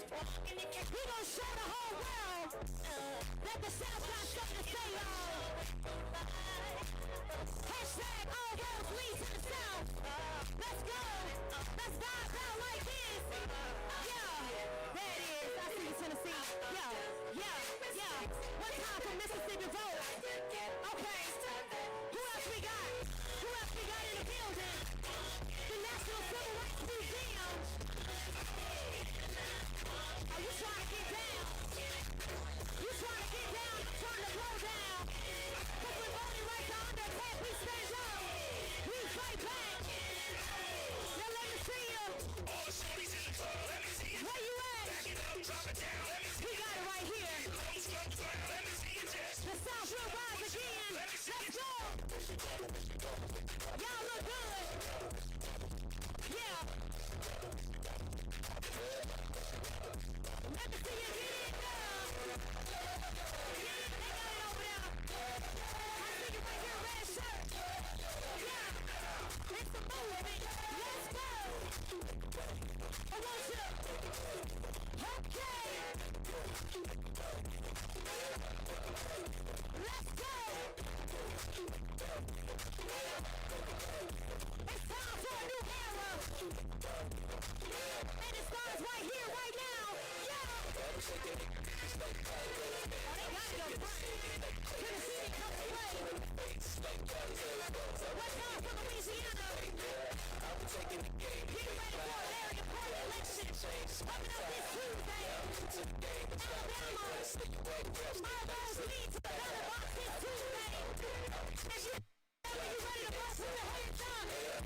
If you got somebody praying, put your hands up. I'm a lady, let me see it now, baby. Yeah. But when it's over, you gon' need your boat.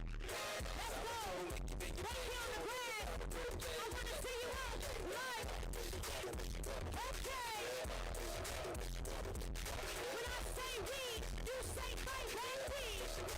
We. When I say we, you say fight back we. When I say no, you say chill, hold no. No. Let's go.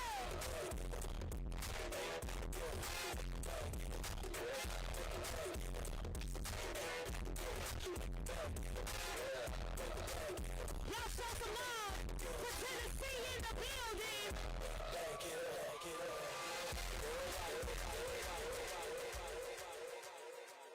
Keep it going, Tennessee. Keep it going, Tennessee. Let's go. Y'all make some noise for Tennessee.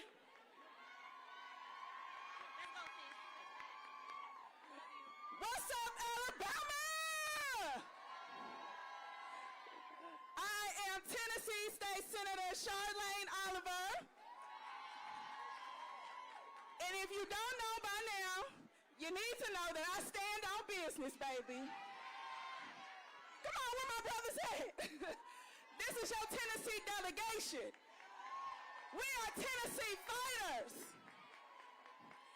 Now let me tell you a little something about the Tennessee legislature and how it works. It doesn't. And that's why I stood on business on the Senate floor and stood on my desk with a sign that says, no Jim Crow 2.0. Because I needed those racist legislators to know we're not going back. Not on my watch, not on Justin Pearson's watch, not on Justin Jones' watch. Now, we are in an era of a new civil rights era. They are trying to take us back to a time where we couldn't vote, or where they didn't have people like us in the legislature. But once again, we're not going back. And why did I stand on my desk? I stood on my desk for my ancestors. I stood on my desk for Fannie Lou Hamer. I stood on my desk for Gloria Richardson, Ella Baker, Ida B. Wells. I stood on my desk for the people who got us here. I stand on my desk for my children, for your children. So let me tell you a little something else. We need to fight with all we got. We need to fight with the Alabama legislature. We need to come together with the Mississippi legislature. We need to come together with the Tennessee votes.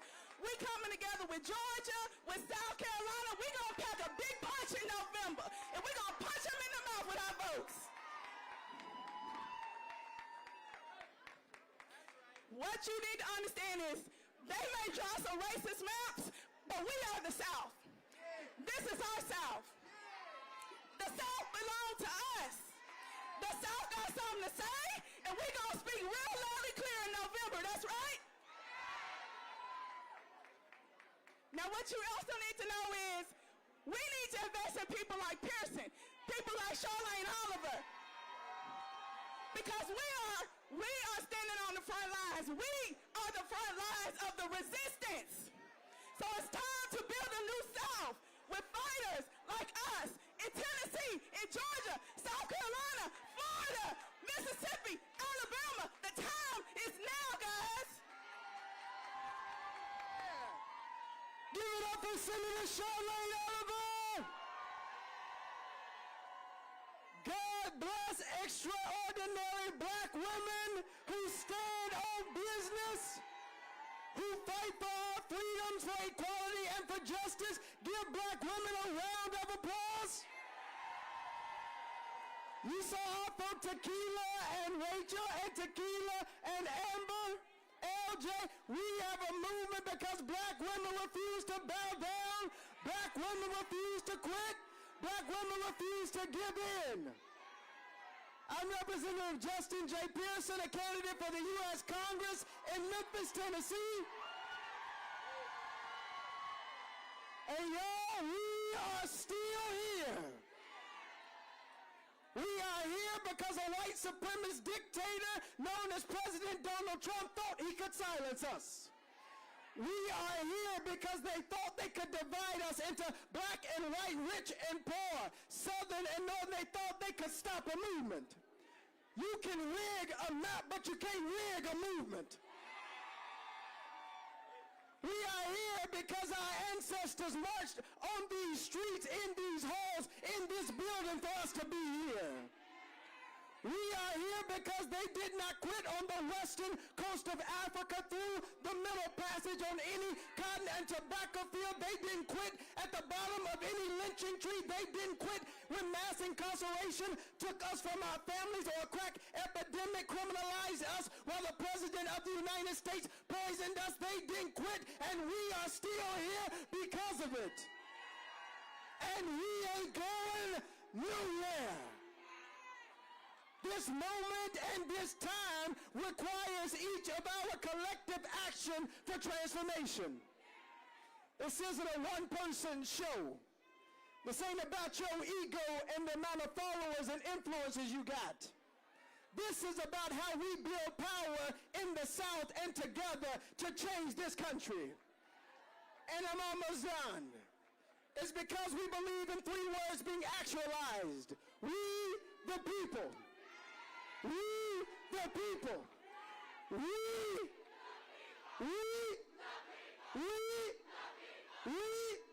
the people who believe in democracy. We, the people who will not bow down. We, who will not quit. We, who will fight until justice rolls down like waters and righteousness like an ever-flowing stream. Let's get to work. Let's go once again. Y'all show some love for Representative Pearson. But I got one more. The other week, y'all, we saw this brother burn a photo of the Confederate flag. Because no justice, no peace. We'll shut it all down. There he is. Y'all show some love for Representative Justin Jones. Let's go. Power to the people. Power to the people. Power to the people. Last week we walked into the Tennessee Capitol in 2026, and when we walked out, it was pre-1965. We walked out of a Capitol Klan rally with Chief Grand Wizard Cameron Sexton and Governor Bill Lee. We come in the tradition to say that we burned the Confederate flag because we want to let them know that we are not going back, and that we will burn this Confederacy down. Whether their names are Governor Kay Ivey or Governor Bill Lee, Governor DeSantis, Governor Landry, Governor Abbott, we stand in tradition to say that we're not going to let you stand in the doorways of our democracy. That we are sick and tired of being sick and tired. That they are waging war on black folks in the South. But we know how to stand up and fight back.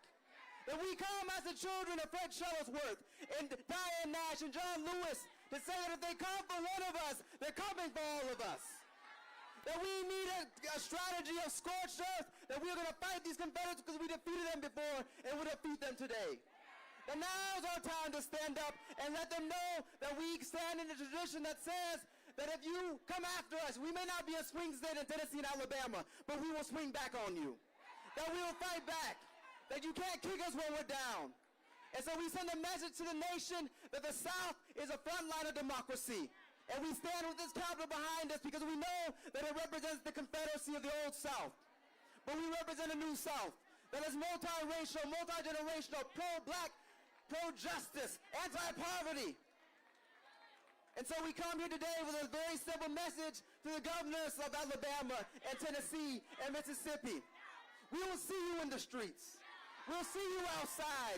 We'll see you at the ballot box because we're voting you the hell out of here. You mess with the wrong people. You know who taught us and who trained us. And it's time to turn up the heat. I know it's hot out here, but it's time to turn up the heat of justice and burn this Confederacy down. Power to the people. Power to the people. Power to the people. Thank you. Let's go. Look, my brother said you might try to see one of us, but look around, you can't see all of us. So just lock arms with the next person sitting beside you, and say power to the people. The people united will never be defeated. Y'all show some love for Representative John. Y'all got it, y'all got it, y'all got it. Now, as we're locking up, as we're locking in, we got to show some love for the members of Congress that are representing us every single day, that are doing their big one right here from Alabama. Show some love for Congresswoman Terry Sewell and Congressman Shamari Figures. Keep it going, along with other members of Congress. And big shout out to the Congressional Black Caucus.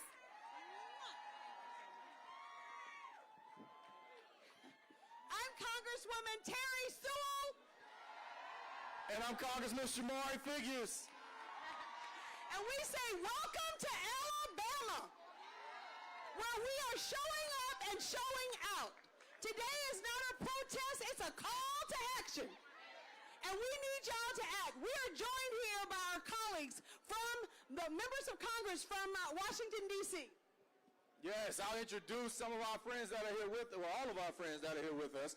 But we first have our Democratic whip, Catherine Clark from Massachusetts. We have the great Joyce Beatty from Cleveland, Ohio, or Columbus, Ohio. Columbus, Ohio. We have Melanie Stansberry all the way from New Mexico. We have our former Congressional Black Caucus Chairman, Stephen Horsford from Las Vegas, Nevada. We have the great Sarah Jacobs from San Diego, California. We have Maxine Dexter from Oregon. Tim Kennedy from Buffalo, New York. Glenn Ivey from Maryland, PG County, Maryland. And Congressman Gabe Amo, you would never guess his state, Rhode Island. We come from every part of the United States to say it's time to show up and show out, not just in one state capital, not just for one election, but we need you to step up and show out in every one of these state legislators that are trying to dilute our vote. It's unacceptable. I think all of you know that. It's not about some representation or no representation. It's about fair representation. I say fair, you say representation. Fair. Fair. And in Alabama, where there are 7 seats and we are 28% of the vote, African Americans, that means 2 seats. What do I say? 2, you say seats. 2. 2. And we won't settle for nothing less. We're not going back. Listen, it is not lost on me at all that the reason thousands of people showed up here in Montgomery, Alabama, in the district that I have the privilege to represent, the birthplace of the Civil Rights Movement, the home of we're not taking this anymore. It is not lost on me that you guys are here to have my back, that you guys are here to have Congresswoman Terry Sewell's back. We don't forget that. We won't forget that. Every single day we go to fight, we go to bat for you guys with the support of everyone here on this stage. We call Alabama home. We know what we've been through. People tell us that we are not who we once were. That is true. But we certainly are where we need to be. We're not going back. Not going back. Not going back. No, we're not going back. We're not going back. Listen, this state has overcome a lot. My father served in the state senate here. In 1987, he had to go to jail for trying to remove the Confederate flag from this building behind me. That flag flew into the 90s.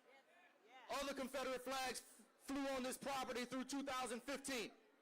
And in 2021, the legislature was back up to those same tricks, drawing congressional districts that discriminated against black people in how they drew them. Now, that's not just my word you have to take for that. 3 Republican-appointed judges, 2 by Donald Trump himself, made that determination. And so our case is still going on. Our fight is still going on. We will not give up on you. Thank you guys for not giving up on us. Thank you guys for not giving up on democracy. Thank you. We want to make sure that you know that we still have a primary this coming Tuesday. So when I say vote, you say now. Vote. Now. Vote. Now. It is so important that your assignment, your mission from today is to get out and organize and mobilize and register people to vote, and we have to go to the polls in the numbers that we did for Obama in 08, Obama in 12, because when we overperform, we win. When we fight, I could not get off the stage without having my minority leader say a few words on behalf of all the members. Thank you so much.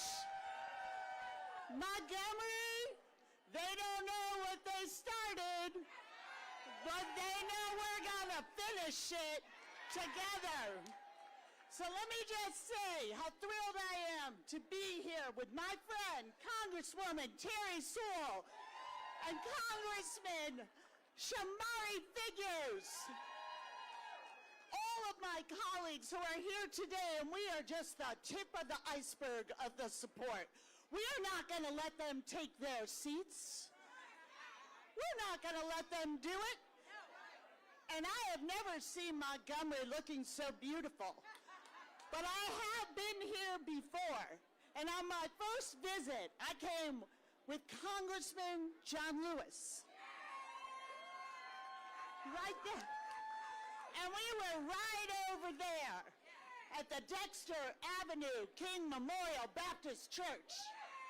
And John Lewis said to us how he strategized, how he fought, how they organized. He wasn't telling us just about history. He was laying out the strategy for the future. He was preparing us for this moment. And we know that when they come to decimate black political power, we stand together, we fall together. So this is one country, one destiny. So we are going to go out, we're going to mobilize, we're going to organize, we're going to vote because we know our lives depend on it. And then what are we going to do? We're going to win. We're going to win. And when we win, and we take back the People's House in Washington, then we restore the Voting Rights Act. And then we pass the John Lewis Voting Rights Advancement Act. And then we're going to get busy and elect the first black speaker of the United States Congress, Hakeem Jeffries. That's the work we're going to do together. I will see you in the streets. Thank you. Okay, I'm closing it out with the words of John Lewis. The last time he was on the bridge in Selma, Alabama, his body was riddled with cancer, but his voice was strong. He told us what we have to do. We must never give up. We must never give in. We must keep the faith, and we must keep our eyes on the prize. Thank you. Somebody say fight the power. Listen, continue to use the hashtag all roads lead to the south. They said that we have surpassed 3 million posts on threads, y'all, that our message is breaking through. Break it down, break it down, break it down. As we're continuing to fight the power, somebody that continues to fight for us all the way from the great state of Georgia. I need y'all to show some love. She already going crazy right now. For Senator Raphael Warnock. Let's keep it going. When I say fight, you say the power. Fight. Fight. We voted rights are under attack. Oh! Okay, Georgia, let's go. You ready? Let's go. What I'm saying is that. What I'm saying is that. Fans in the air. They gave me 30 seconds. Let's go. Let's go. Let's go. Over here. Come on. I got my boots on the. How many boots on the ground do we have? How many of y'all know we knocking doors? We making phone calls. We about to send a message. Oh, here we go. Here we go. Let me see. Let's go. Where you at? Fans in the air. Boots on the ground. Boots on the ground. Let's go. 6 seconds. Let's go. Hey, let's go. Yeah. Once again, y'all, make some noise for Senator Raphael Warnock. If you got boots on the ground.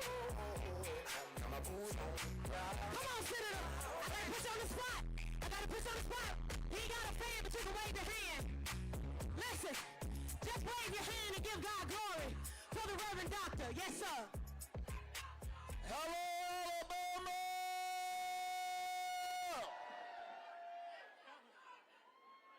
Are y'all ready for this fight? Are you ready to use your voice? Are you ready to vote like you've never voted before because your lives depend on it? It's great to be here back in the great state of Alabama, a state where I was licensed and ordained and in a real sense began my ministry here, although I'm from Georgia. Can I be honest with you? As important as this moment is, I wrestled a little bit about coming here today. Hear me out. And it's because I'm a pastor, I'm a United States Senator, but the job I like the most and the title that I'm most honored by is Dad. And I've got a 9-year-old and a 7-year-old at home, a daughter and a son, and I hated leaving them again. Parents understand. But then I began to think about it. I said, I've got to be away from them in order to fight for them. Because the sad irony of this moment is that my 9-year-old daughter and my 7-year-old son, thanks to the awful decision of these political hacks on the Supreme Court, my 9-year-old and my 7-year-old now have less voter protection than their dad did growing up at their age. And that makes me angry enough to show up again and again and again and again. Are you ready to fight? And so, I know that this is a tough moment. But I drove by Alabama to tell you that the light shines in the darkness. It's dark, but the light shines in the darkness. And the darkness overcometh it not. We know what they are up to. The same folk who cut $1 trillion out of Medicaid, the same folk who knocked 15 million Americans off of their health care, the same folk who doubled the health care prices of 22 million Americans, the same folk who stole your doctors are now trying to doctor the lines so you cannot hold them accountable. But we've got something for them. Come November, we're going to show up like we've never showed up before. I often say that a vote is a kind of prayer for the world we desire for ourselves and our children. And our prayers are strongest when we pray together. Voting is about praying not with your lips, but with your legs. It's about putting your body in the struggle the way my parishioner John Lewis did, the way Martin Luther King Jr. did, the way Rosa Parks did. And because they gave so much, this is our moment. We have to stand up and make sure we live a life that is worthy of the sacrifice of our ancestors. And so I'm not discouraged. I'm not. Because I'm standing this afternoon on holy ground. There was a 26-year-old preacher, 26 from Atlanta, who came to Montgomery, Alabama.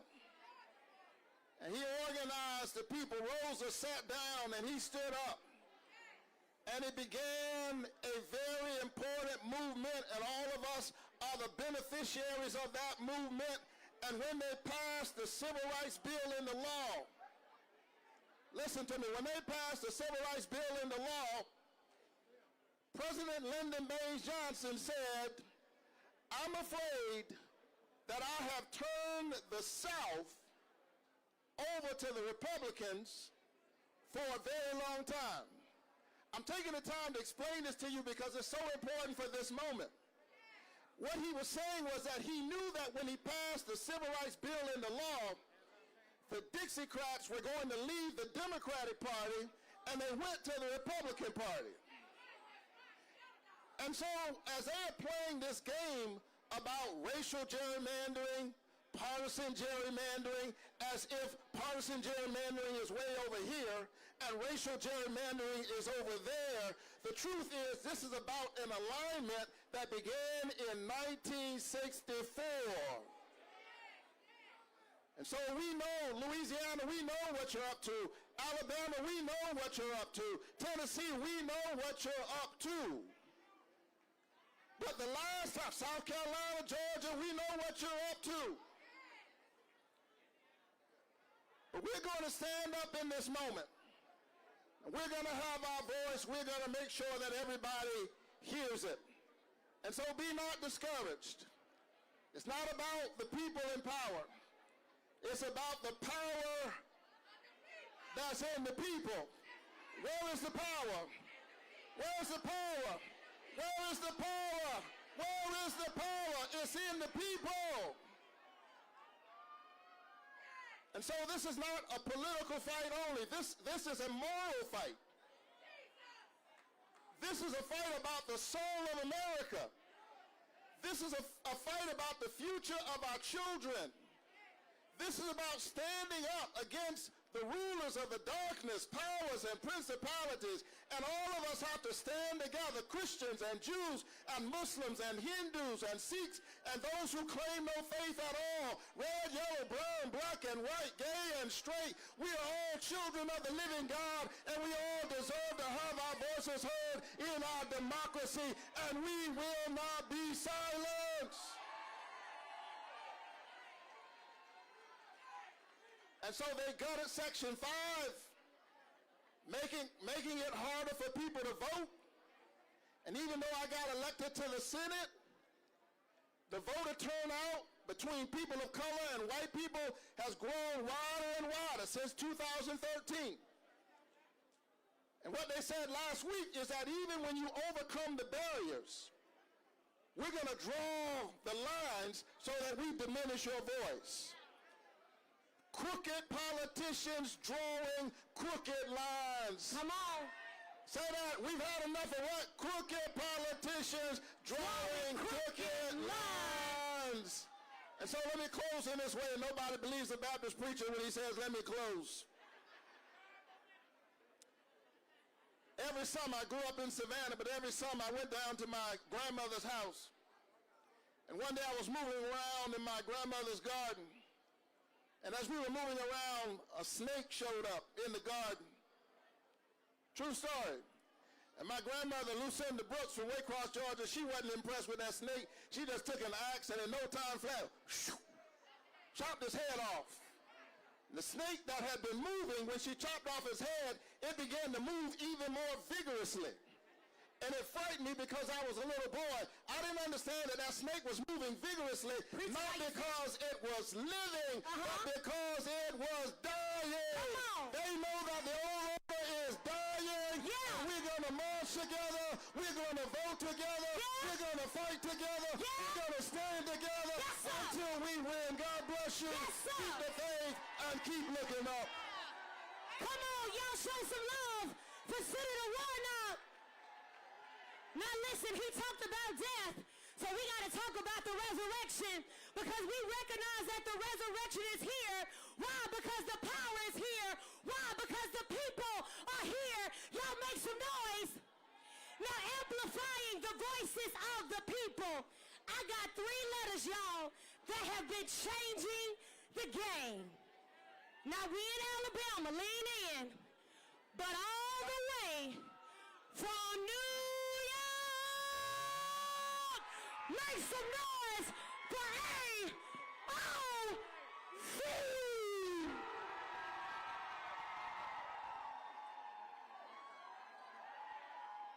How's it going, Montgomery?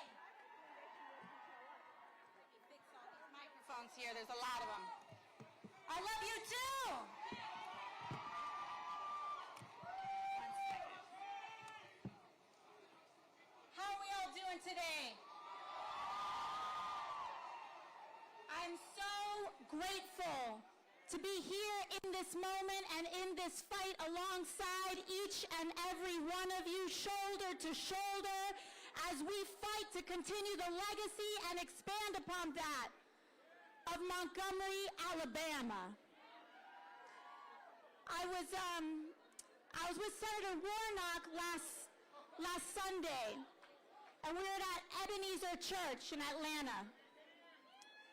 And after his beautiful sermon, Senator Warnock took me to the original Ebenezer that Martin Luther King Jr.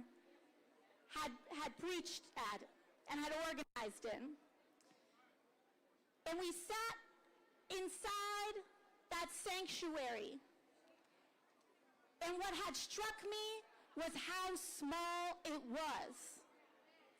And Senator Warnock turned to me and he said, this sanctuary only fit 300 people.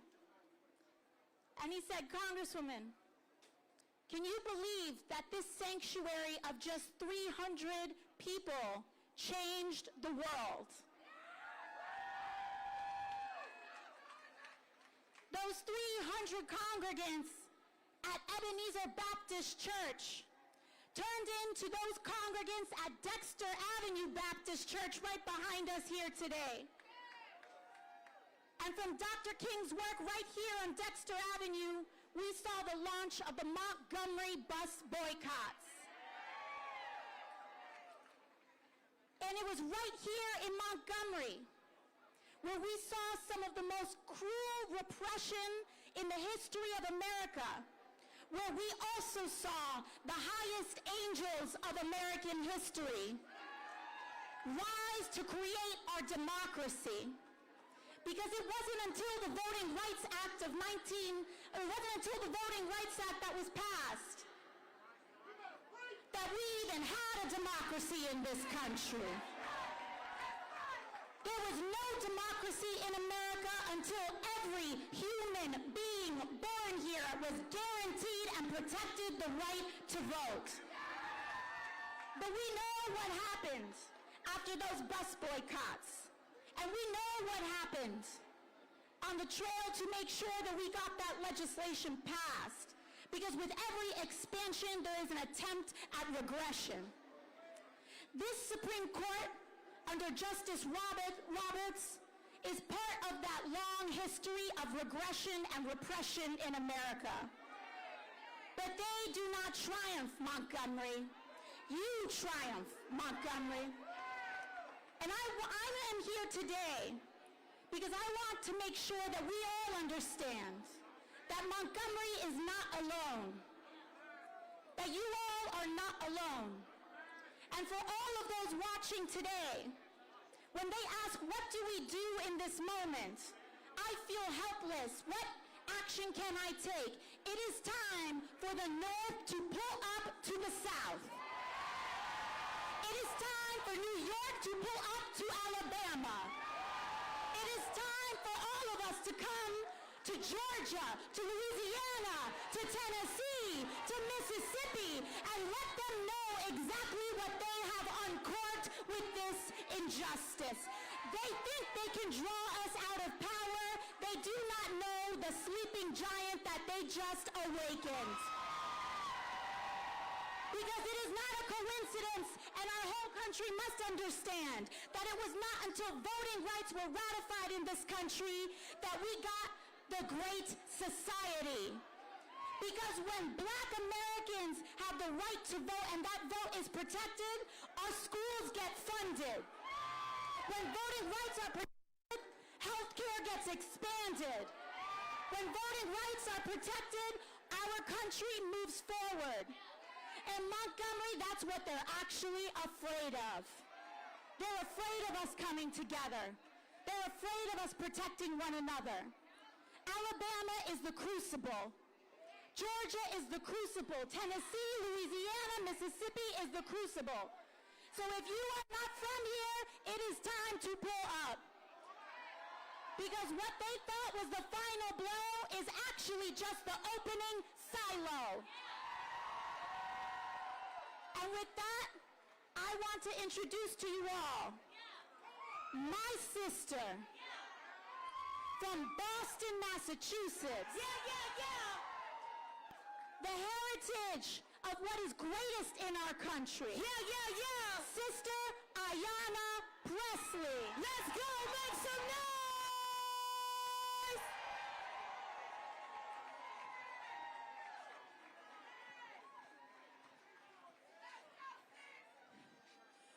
Well, good afternoon, brothers and sisters.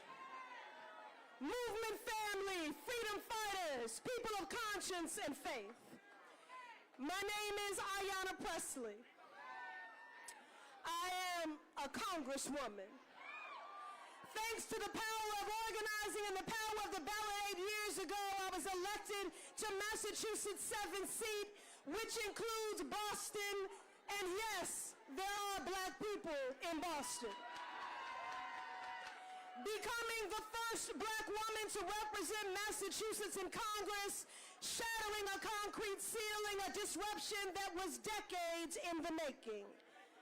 Thanks to the strategic mind, sweat equity, and labor of activists and organizers. Montgomery, it is that same blueprint for progress that summons me here today. Summons us all, not simply to rally those before us, but to rally the soul of a nation.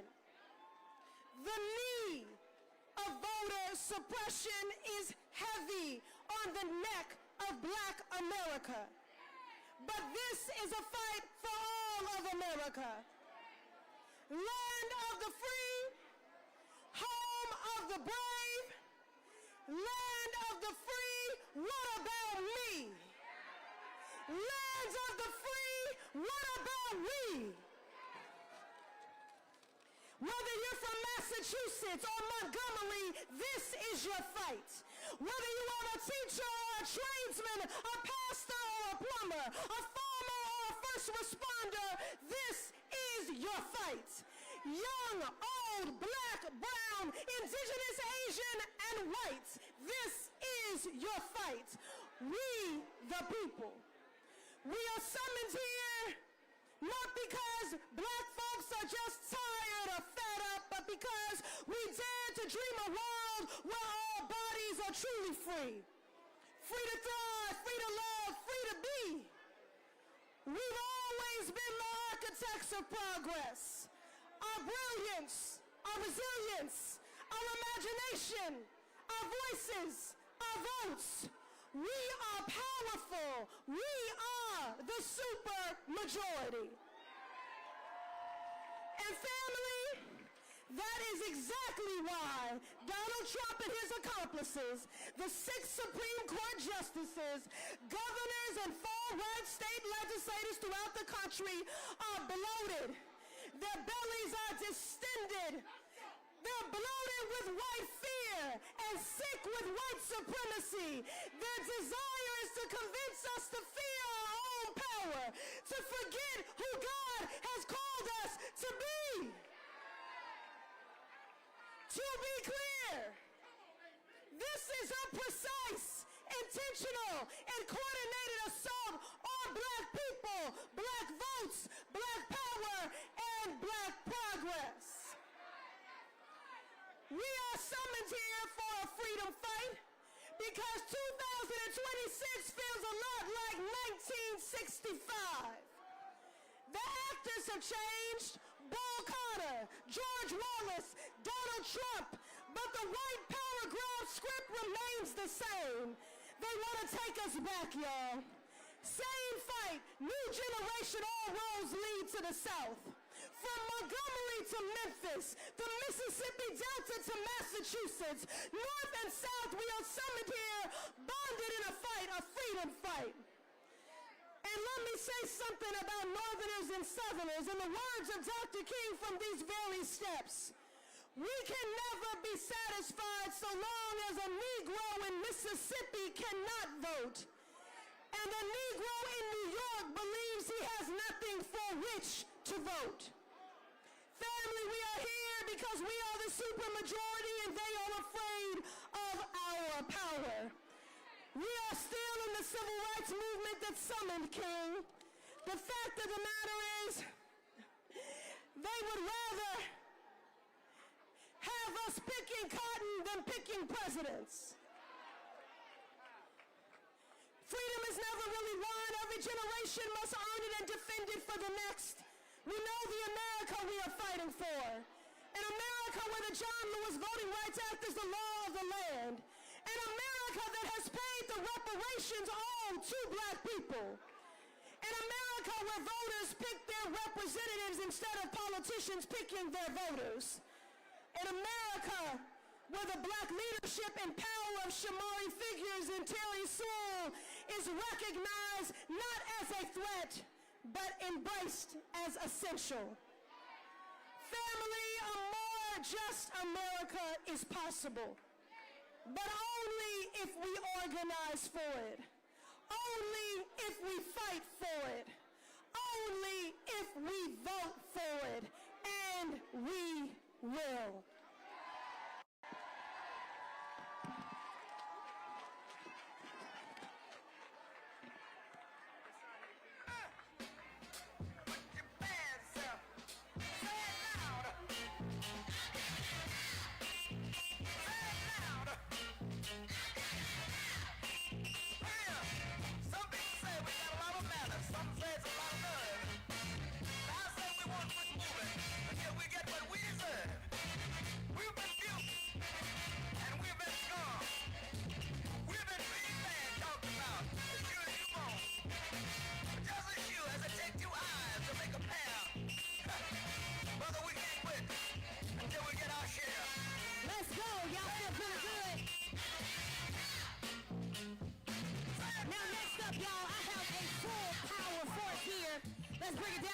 Let's bring it down a little bit because we don't want to miss a thing. Next up, we have our national civil rights and advocacy organizations. Y'all show some love. One time for Maya Wiley, President and CEO, Leadership Conference on Civil and Human Rights. Keep it going, Ebony Weiler, SVP, National Action Network. Keep it going, Damon Hewitt, President and Executive Director of Lawyers Committee for Civil Rights Under Law. Y'all keep it going.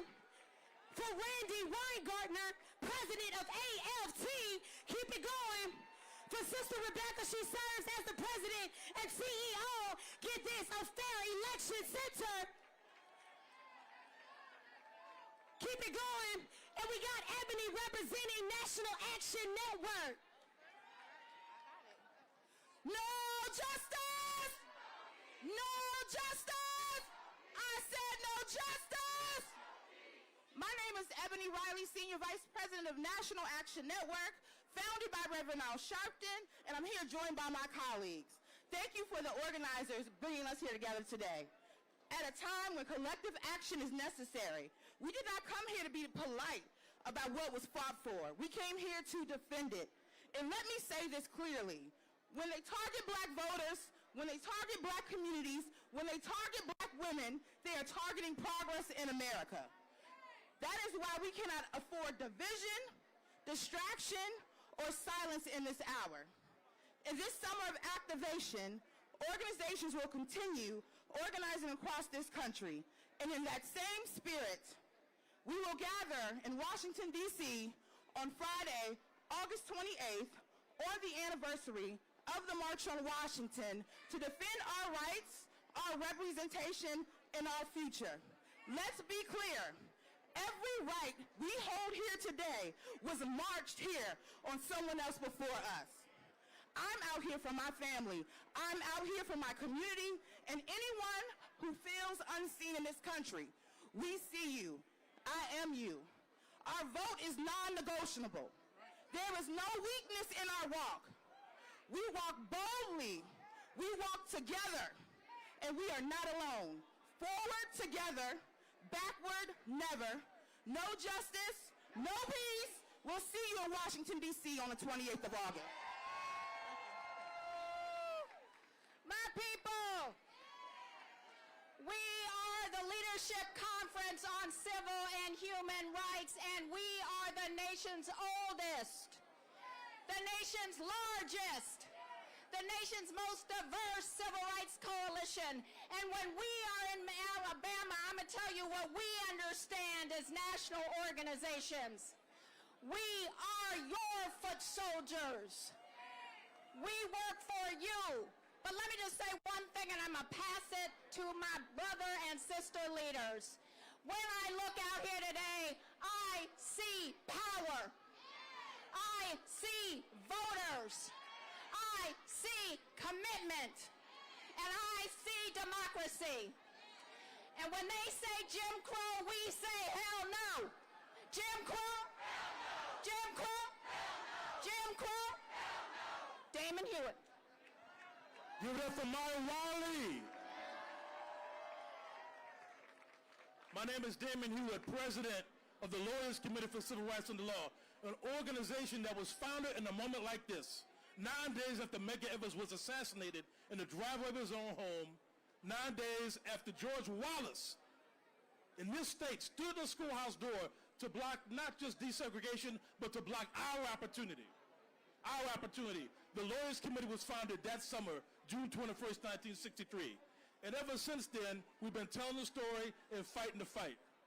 We are so proud to be here in Montgomery. Ain't our first time, it won't be our last. I'm a son of the South. See, I come from Louisiana. It's a state that gives you a gumbo. Sometimes it tastes good, sometimes it's nasty. Louisiana gave us Donna Brazil, but Louisiana also gave us David Duke, the former Grand Wizard of the KKK, right? And so what we know is that it gave us other things. It gave us the 4 little girls, including Ruby Bridges, who desegregated New Orleans public schools, but it also gave us Plessy v. Ferguson, that told a lie that separating us means we were equal in the eyes of the law and in morality. Well, right now, the Supreme Court is telling a whole nother lie. This Louisiana v. Calais case is a lie and a half. They're saying efforts to fix any voter suppression against black people is unconstitutional. That's what bold-faced lies say. That's a lie. That's a lie. But we know the truth. So here's the thing, y'all. One Supreme Court case, this cataclysm gets bad, you know it's bad, but this is not the end of our story. This is not the end of our story, because we know the long civil rights movement has a past, a present, and a future. And even though they're trying to repeat the mistakes of the past, we get to write the future together. So here's our charge. Scripture says, as for me and my house, we will serve the Lord. I'm going to add one more thing. We're going to vote. We're going to vote. We're going to vote.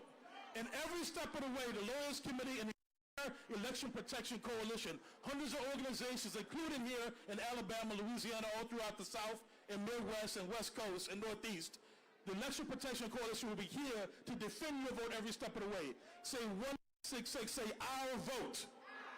866, our vote. 866, our vote. They're changing the laws, they're changing the rules, they're changing the laws, but they cannot change our will and our heart. Together we will win. 866, our vote. I'm going to pass it to my good sister, Randy Weingarten, AFT. So you got all these civil rights leaders here, and you had all the Congress people here, and you had all the people who are trying to change the South here, and now you have the teachers and the nurses and the labor movement. I'm here, I'm putting away my speech. I'm Randy Weingarten. I'm the head of the AFT. I'm here with the head, Everett Kelly, of AFGE. And I'm also here with people who represent teachers and nurses all across the country. And like so many others have said to you already today, we are not turning back. But I'm a social studies teacher, so I want you to repeat the following clause with me, okay? I'm also an organizer. Not on our watch. Oh, I can't hear you.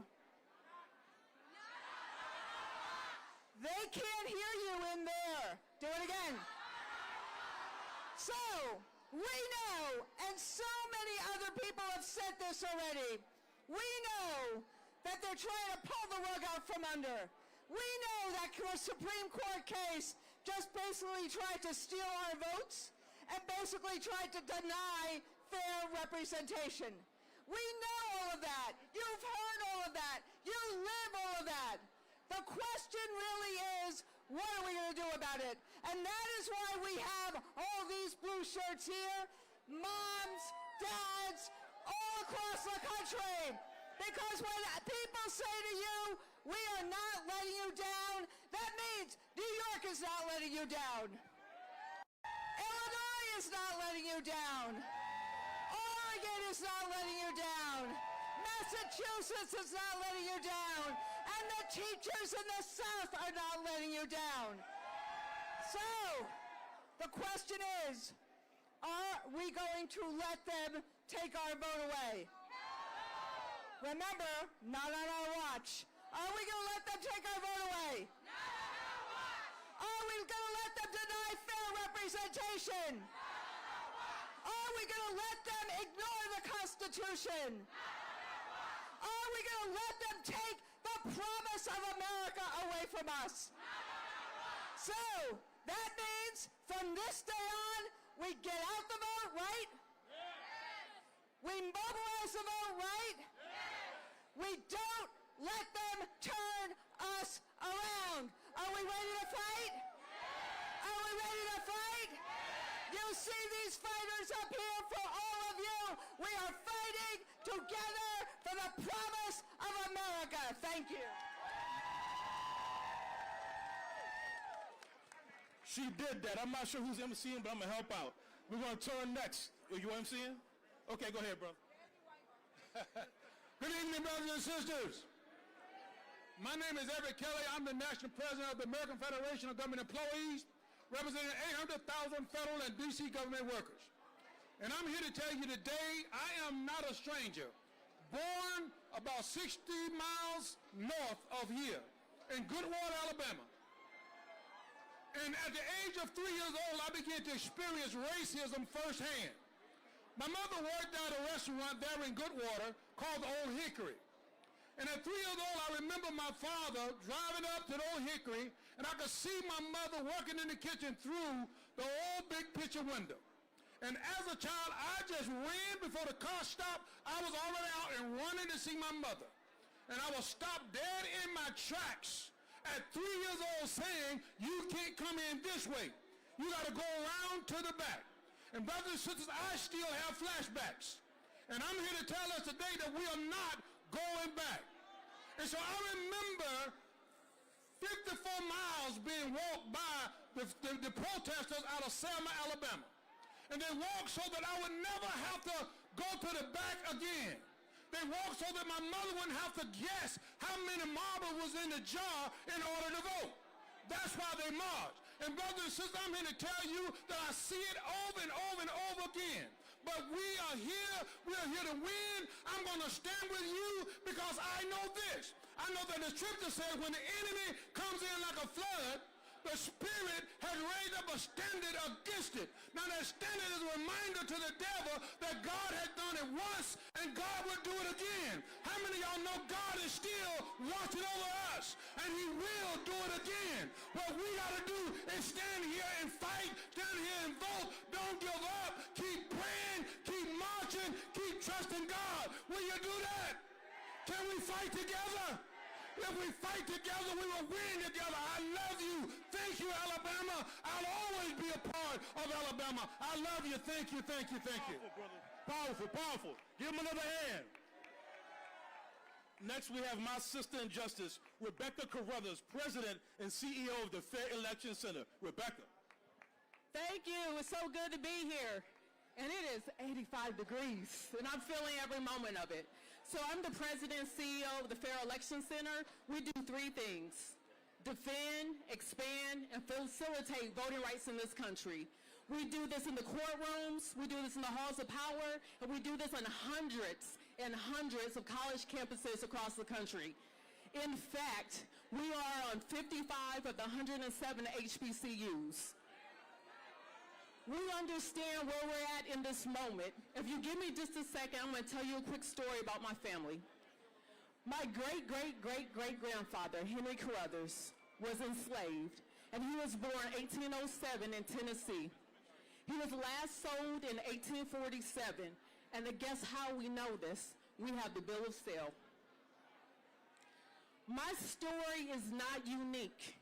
My story is an American story. And there are so many of us like that who have that American story.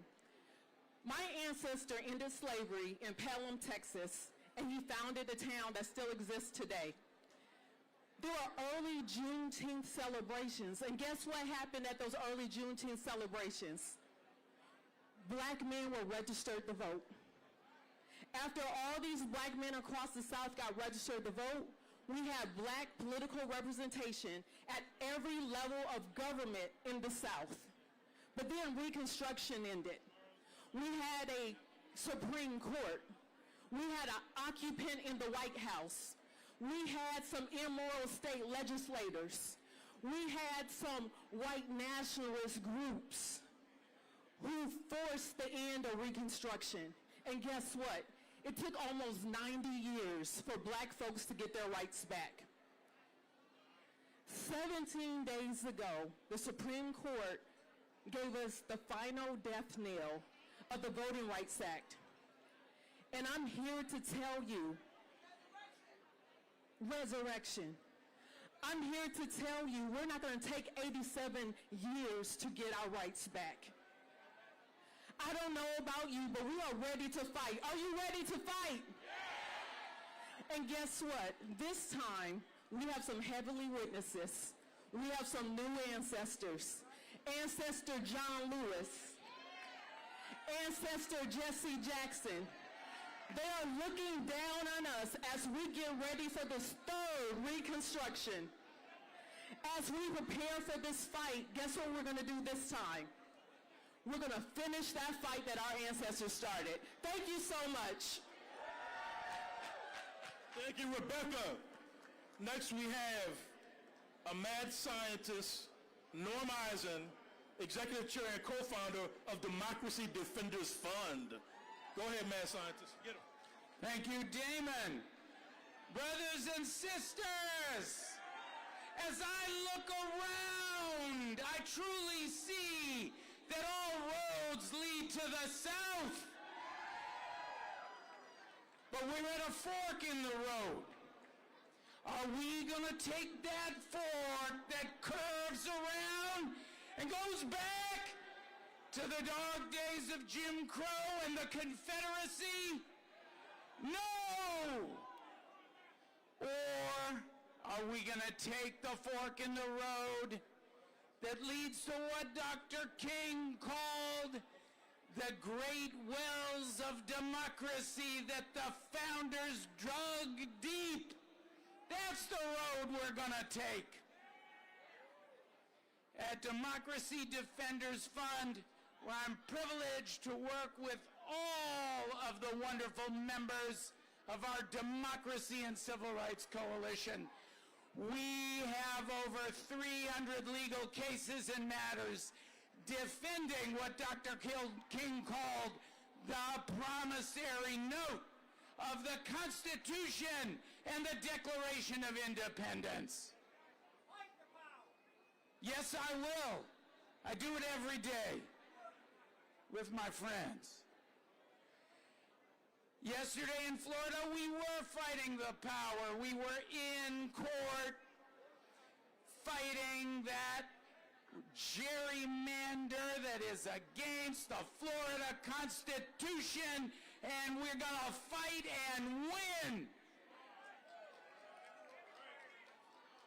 Today we're here to fight with y'all for black and brown representation, for the voting rights of all, promissory note, and for American democracy. I treasure that democracy, and I'm extra motivated to fight because I'm the child of a Holocaust survivor, survived Auschwitz, and a Holocaust refugee who came to this country as an undocumented migrant in 1940. And they taught me the words of another Martin, Pastor Martin Niemöller. And he said in Nazi Germany that when they came for the socialists, I didn't speak out because I was not a socialist. And when they came for the union members, I didn't speak out because I didn't belong to a union. When they came for the Jews, I didn't speak out because I wasn't Jewish. And when they came for me, there was no one left to speak out. Well, we're gathered here today, friends, to speak out. We will never let that happen in the United States. We are all here for each other, and I am so proud to be here with you to continue the fight until we reach those great wells. Unfulfilled journey, the great wells of democracy that our founders dug deep. Thank you. Right. Norm Eisen. Look, we know lawyers don't always leave movement, but when movement needs a lawyer, a strategist and legal mind, we've turned for decades to Sherrilyn Ifill, the head of the Center for Law and Democracy at the historic, the legendary Howard University School of Law. Sherrilyn Ifill. Thank you. This is going to be real quick. Those of you who are still here, you're here because you know something, so I'm going to take it to the next level and demand a little bit more of you. How many people here can read? You can read. Okay. So I know that you're saying you're going to vote. I know that you feel that we have to fight, and I feel you, and it makes me so happy. But I need you to vote smart, and I need you to understand the nature of the fight. That means you have to do some reading, and then you have to share that information with your children. Stop allowing your children to cut you off from these conversations. You have to tell them the cycle that we're a part of. There's so many resources out there, and you have to begin to tap into them. I have a Substack, many of you follow, which I appreciate. The 14th Amendment Center.org will give you the whole history of the 14th Amendment and what they're trying to turn us back to and how long we've been in this struggle for the right to vote and to be politically represented. You have a list of organizations here whose websites provide you with information with the cases and all of that stuff. Moreover, you are going to get ready to vote, and you need to know who you're voting for and what you're voting for. You walking in a booth and pressing a button because it says D next to it is not what time it is. What time it is you knowing who these candidates are and what they stand for. What time it is you voting not just the top of the ballot, but voting the whole ballot. You know that these people are going to try to steal an election. So if you are not knowledgeable about who's running for probate judge in Alabama, who are the officials who are in charge of elections in the counties, then you are doing yourself no service. If you are not voting for who the sheriff is, who's going to decide whether he connects with federal authorities or ICE to stand outside the polls, then you are doing us no favor. So can I ask you all to do the work of citizenship? Can I ask you to do a little bit of studying? Can you go on the Ballotpedia website, Ballotpedia, and put your zip code in and find everybody that's going to be on the ballot, and then read their positions on different issues and read what they stand for, so when you show up in the voting booth, when you talk with your children about voting, you can give them some information about who's on the ballot and what it means. We need to take this to a higher level. We need not only action but scholarship. We have to stop playing like we just came to this fight. There's more sophistication we need to bring to the battle, and that starts with all of you. So I'm asking you not only to show up, but to inform yourself. We have to be smarter to outwit this power that's coming against us. We have power, we have voices, we have numbers, but we have to understand the nature of the fight so we can work a strategy. I love you all for being here today. You have another lineup of great advocates and speakers. Please stay and listen to them. Please go on these websites. Please inform yourself. Please stay in this fight, not just this year, but next. Don't let the election happen and then you say, oh, we didn't win, so now I'm out. This is a never-ending battle. That's why we're standing in front of this place. It's that long that the battle's been going on. Thank you all so much for being here today.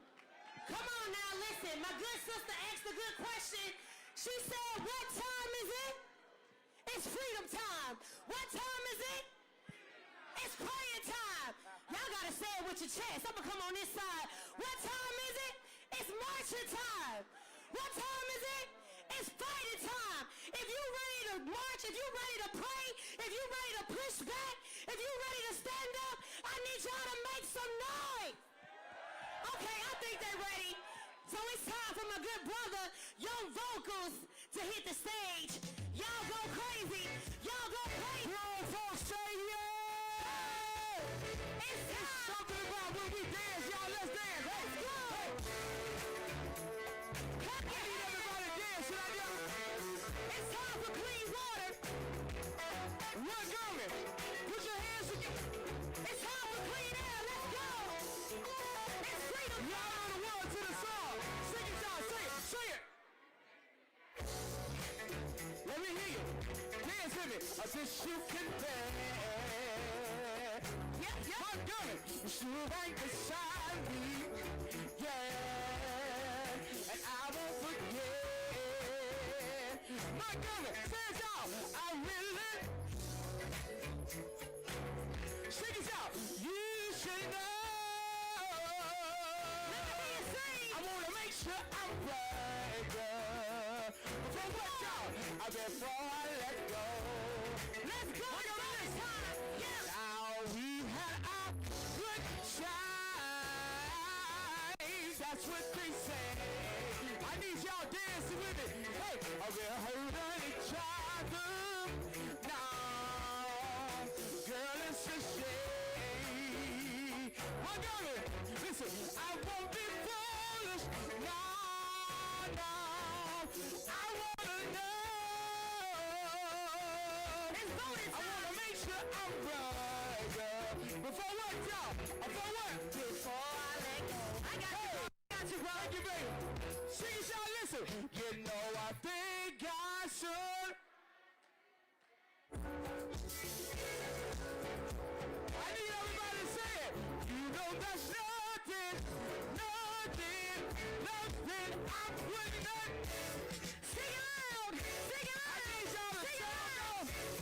Hands up, hands up, hands Sound up. off, yo. Before I let you. Okay, sopranos. Okay, sopranos. Okay, altos. Y'all sound good. Sing it out. Oh,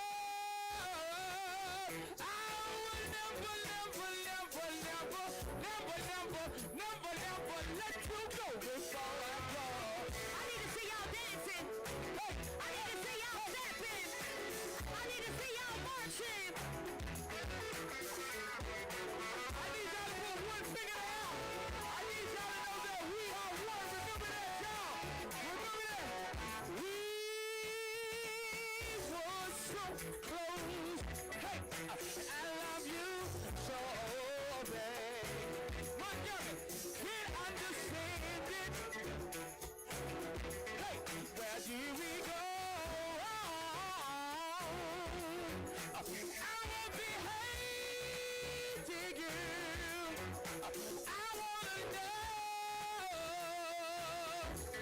I wanna make sure I'm right. Before what now? Before I let go. I need y'all to put one finger in the air. All over downtown, I need you to put one finger in the air. And I need y'all to know that we are one, all right? When I say we are, you say one. We are. Thank y'all.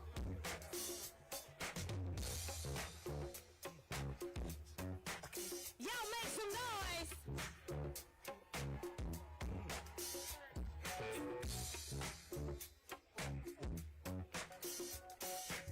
Y'all make some noise if you're still feeling good, feeling great.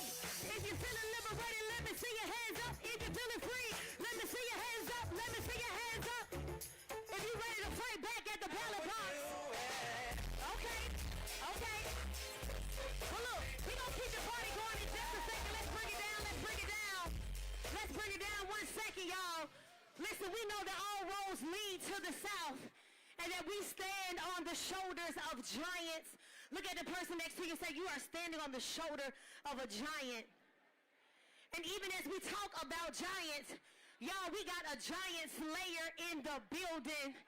Jesse Jackson years ago told the story about David and how with one rock and a slingshot, he defeated Goliath. Now this next sister I'm about to introduce, she has been slaying giants for a very long time. Her father was slaying giants for a very long time. I need y'all to go crazy right now for Dr. Bernice King!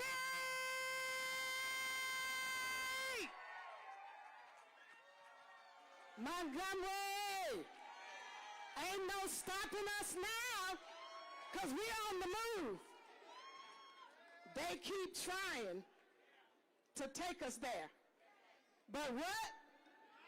We ain't going back.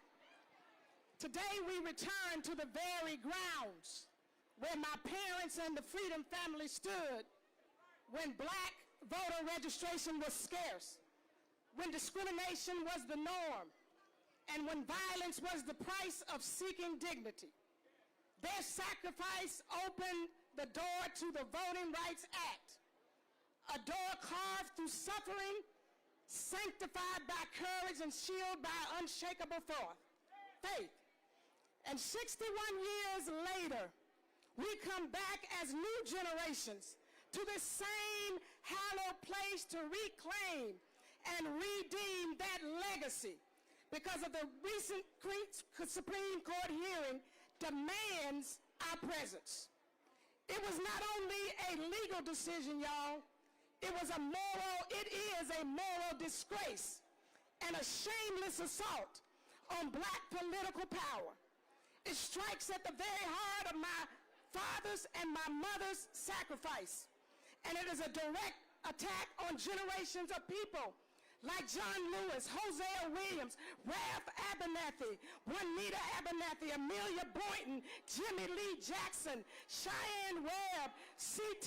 Vivian, Fannie Lou Hamer, and my Uncle A.D. King, and countless others who faced dogs and batons and bombs and billy clubs so that black people in all marginalized communities could participate fully in this democracy.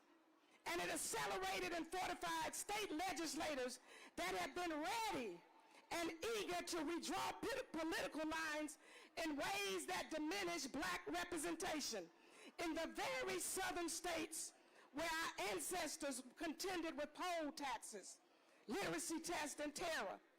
But hear me clearly, this ruling and the subsequent legislative actions will not have the last word.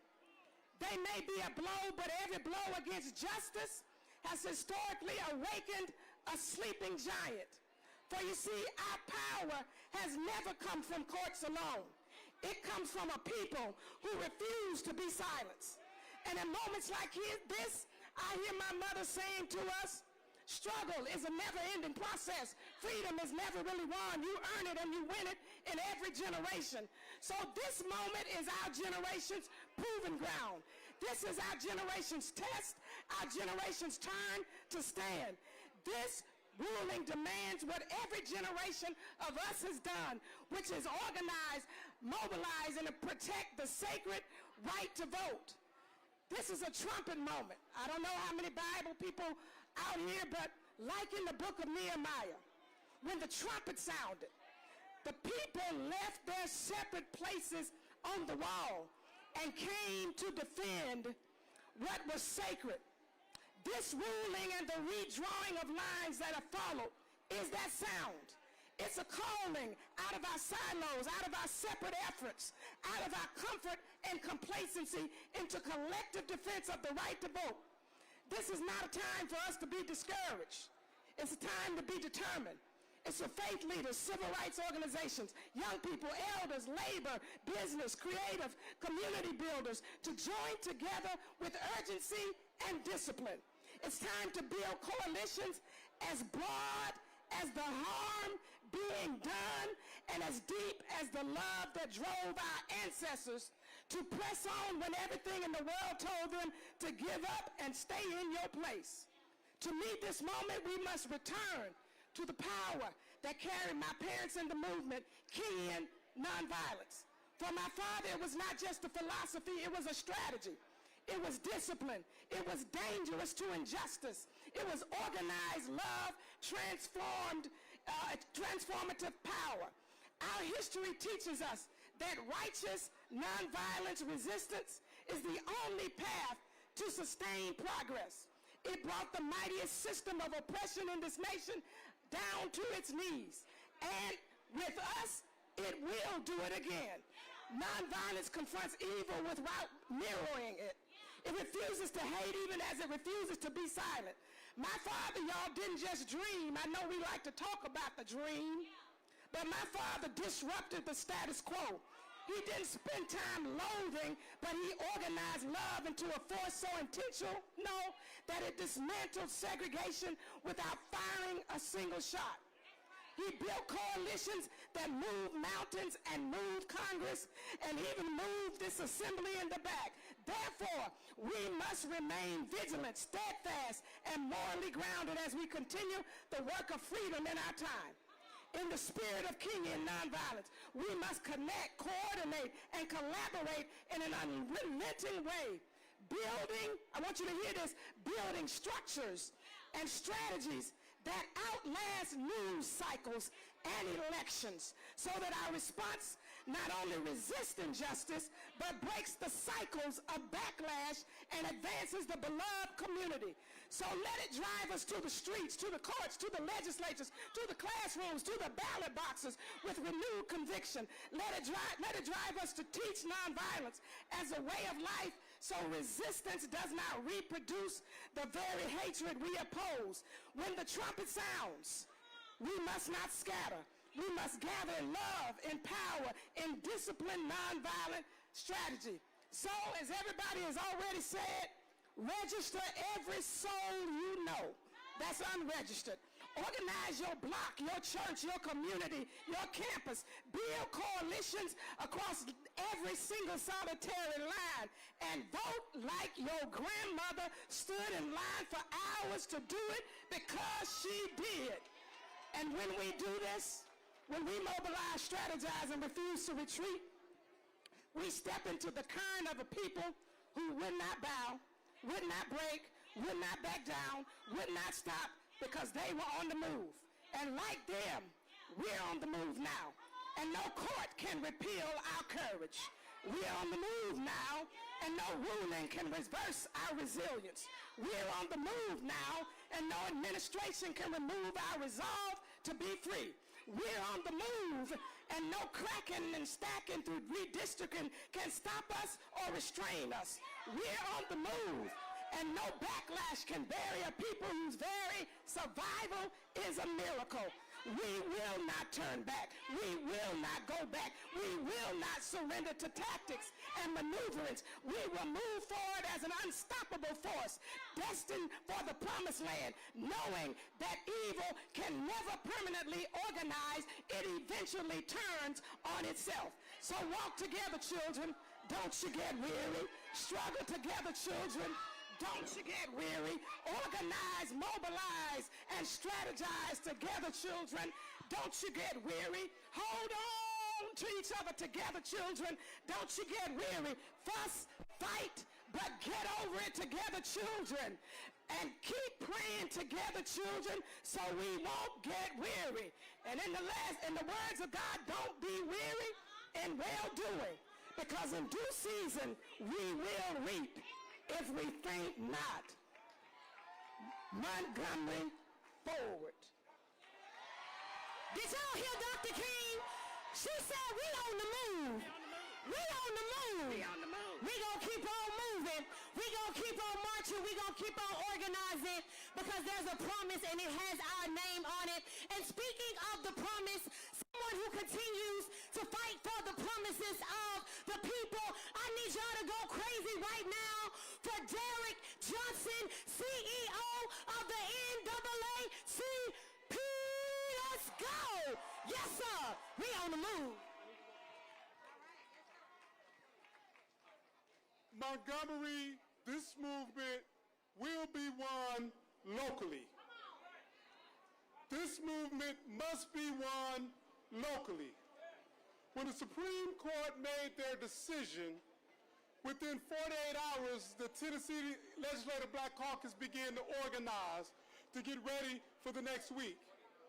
When the Supreme Court made the decision, communities in Louisiana filed a petition to recall the governor within 48 hours. This movement will be won locally. When the Supreme Court made the decision, groups here say we need to convene in Montgomery to initiate the fight. This movement must be won locally. For those of you who study the civil rights movement, it was never about a demonstration or a march. It was always about the people. For those of you who understand the impact of the civil rights movement, it was always community-centric led. What we must do here is ignite the power of the people locally to carry the movement forward. With that said, all roads lead to November's election. All roads lead to November's election because the reason why they are seeking to take the power from the people is the result of the power of the vote that you have displayed across the former Confederate states. It's no coincidence that the states that are reacting first are the former Confederate states. Texas, Tennessee, Mississippi, Alabama, Georgia now, South Carolina now, and Florida. We will prevail because we must organize locally. Now, as we get ready to leave from here, on Tuesday, there is an election in Georgia. If you have people in Louisiana, call them now. There's an election right now. If you are familiar with what's going on in Florida, call people now, because the fight that we have to take on is locally. Now, one of the things, I'm going to conclude with this, that our history have taught us, that every time we came together, we won. Every time we strategized together, we won. Every time we leveraged both our voices, our vote, and our money, we won. In this moment, we will win because we are in this fight. So when we fight, we win. When we fight, we win. When we fight, we win. Y'all keep it going for the NAACP. Now representing Fair Fight Action, I need y'all to go crazy. We got our good sister Lauren Wargo and Amar Bazette. What's up, Alabama? What's up, Alabama? My name is Amar Badat, and I have the pleasure of representing Fair Fight here today. Stacey Abrams founded Fair Fight in 2018, and we are in the house. I was born and raised in Meridian, Mississippi. My parents immigrated from India and Pakistan to Meridian, and the South is where I was raised. The South raised me. The South is where I learned what community was. The South is what taught me what it means to struggle for something larger than yourself. The South is why I became a voting rights attorney. And more importantly, the South is why I became an organizer that recognized the importance and why our fates are tied together in this beautiful, complicated tapestry that is the South. And that is why we are here today. We're here to defend our freedoms. We're here to stop them from diminishing our dignity, from diminishing our diversity, our power. We deserve a fair fight. When we say, hands off our vote, the South raised me, and I will never stop fighting for the South. Over the last 2 weeks, I have been from Southern capital to Southern capital, working with incredible leaders in each of the Southern states, fighting against racist discrimination.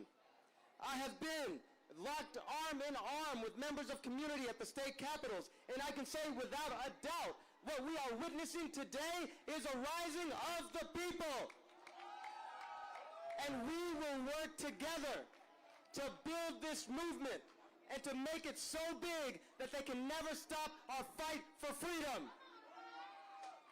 All right, I'm Lauren Wargo. A long time ago, I moved to the South. I moved my family down here to start Fair Fight and to help Stacey Abrams. And the thing that white leaders and white allies in this moment have to understand is we have to understand what the bad guys are doing. The bad guys understand that the most expedient way to achieve their twin goals of white supremacy and autocratic domination is through the evisceration of black political power and autonomy. Period. Period. And so white leaders in this movement, white followers in this movement, we have to be very clear that you cannot be part of this resistance if you are not working on anti-racism and if you are not clear that our fates are tied together here in the South. So what are we going to do? Everybody here knows we got to vote down the ballot, we got to register our friends. Here's the second thing you have to do. What got us here won't get us there. You got to do something else this time. You got to be a poll worker. And everybody call their governor. I don't care if you're here from Boston or you're here from Louisiana, you got to call your governor and say no to racial gerrymandering. No to racial gerrymandering. Because it is bad for our multiracial democracy to diminish the voices of black and brown Americans. Period. We will not get a government that serves my family or your family if that happens. All right, so everybody's tired, so I'm going to say one last thing. Let's get a little militant, y'all. I'm here with this beautiful family from Mississippi, so when I say fair, y'all going to say fight, and we're going to raise our fists. You got that? I say fair, you say fight. Fair. Fight. Fair. Fight. We're going to fight together, y'all. Let's keep it going. Y'all make some noise for Rashad Robinson, former CEO of Color of Change. Let's go. How we doing, everyone? Are we here to fight? Are we here to fight? So what I want to talk a little bit about today is about the path forward. Because the path forward is going to require us to not mistake our cultural presence and our visibility for power. Because power is the ability to change the rules. And how do we change the rules? We change the rules by taking this energy today, this energy we're going to see in Mississippi, this energy we're seeing in Tennessee, this energy in all the places around the country, and take that energy to the corporations and the businesses that say buy our products and use our services and try to take away our vote by night. Because the work ahead will be making consequences for those that try to take us back. Whether it is the technology that is trying to bring us into the future, that is making our elections untenable, whether it is the corporations that are donating money to those that want to suppress our vote, we will need a new strategy moving forward. Yes, we need to show up to the capitals, but we also need to take our marches to the businesses that need our resources every single day and say that there is no support without support for our communities. Because when we mistake presence for power, we can think something has happened that hasn't happened. Because America can love, celebrate, and even monetize our culture and hate us at the same time. And so that is going to be the work moving forward. And to the allies, to all the people here whose work every single day may not be in service of black folks, there will be no saved trees and no climate change protections without black people voting. There will be no marriage for gay couples without black people voting. There will be no equality and justice for women without black people voting. That is the path forward, everyone. That is the work ahead. That is how we build power. Thank you all, and let's get out there and fight like we need it. Absolutely. Now, we have a couple of folks coming up, but we're going to start with Cheryl W. Turner, International President of Delta Sigma Theta Sorority, Incorporated. Yea, though we walk through the valley of the shadow of death, we will fear no evil. I stand as the president of Delta Sigma Theta Sorority, 350,000 strong warrior activists that are in this fight with you. We know that democracy has to be protected because it is not guaranteed. And we are here to ensure that we stand with each one of you to ensure that we do that. We have to get out to vote, Our voices are powerful. Our votes are powerful. And you've heard that all day long. I just ask that you continue to stand, you continue to vote, and you continue to educate your communities. Thank you so much. Let's keep it going. It's rapid fire. One time for my good brother Maurice Mitchell. Y'all show some love. Working Families Party is in the building. What's going on, Alabama? My name is Maurice Mitchell. I'm the National Director of the Working Families Party. And I'm here to tell you that the people who are seeking to dilute and destroy our political power, they do so by resting on 3 lies. Now, we know that they're racist and they're white supremacists and they're hateful. Am I right? But they want you to believe the lie that that is the only thing that's true. They do not do what they're doing because they hate us, and they do hate us. They do what they're doing because they fear us. They know how powerful we are. Lie number two, and this is something as a black person that I know that they share with our white brothers and sisters, and it is a lie. The lie that an injury to black folks is a benefit to white folks. That is a lie.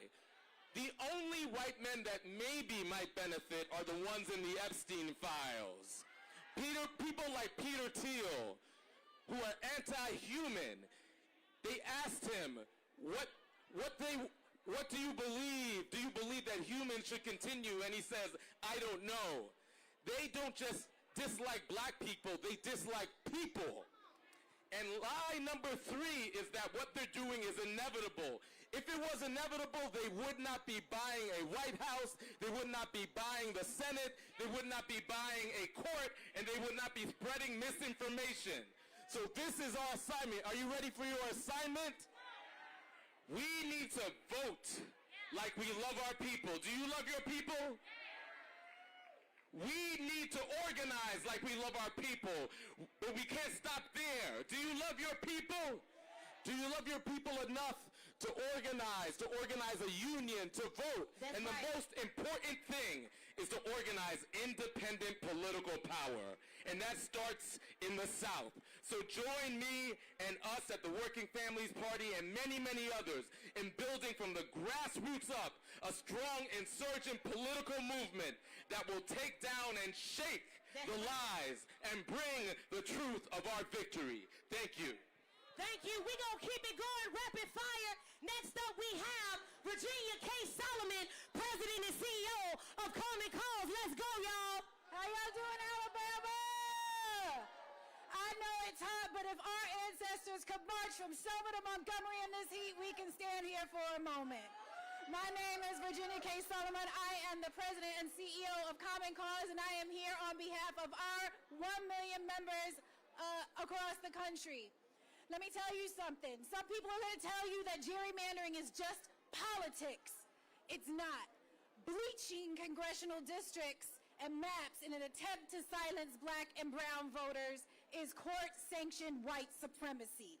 Let's call it what it is. And I'm telling you all right now, here today, the movement is not dead. Democracy did not die. We are still here. We can fix this together because when we fight, thank you all. I'm going to pass it over to Barbara Armwine, head of Transformative Justice Coalition. Let's go! Hey, Alabama!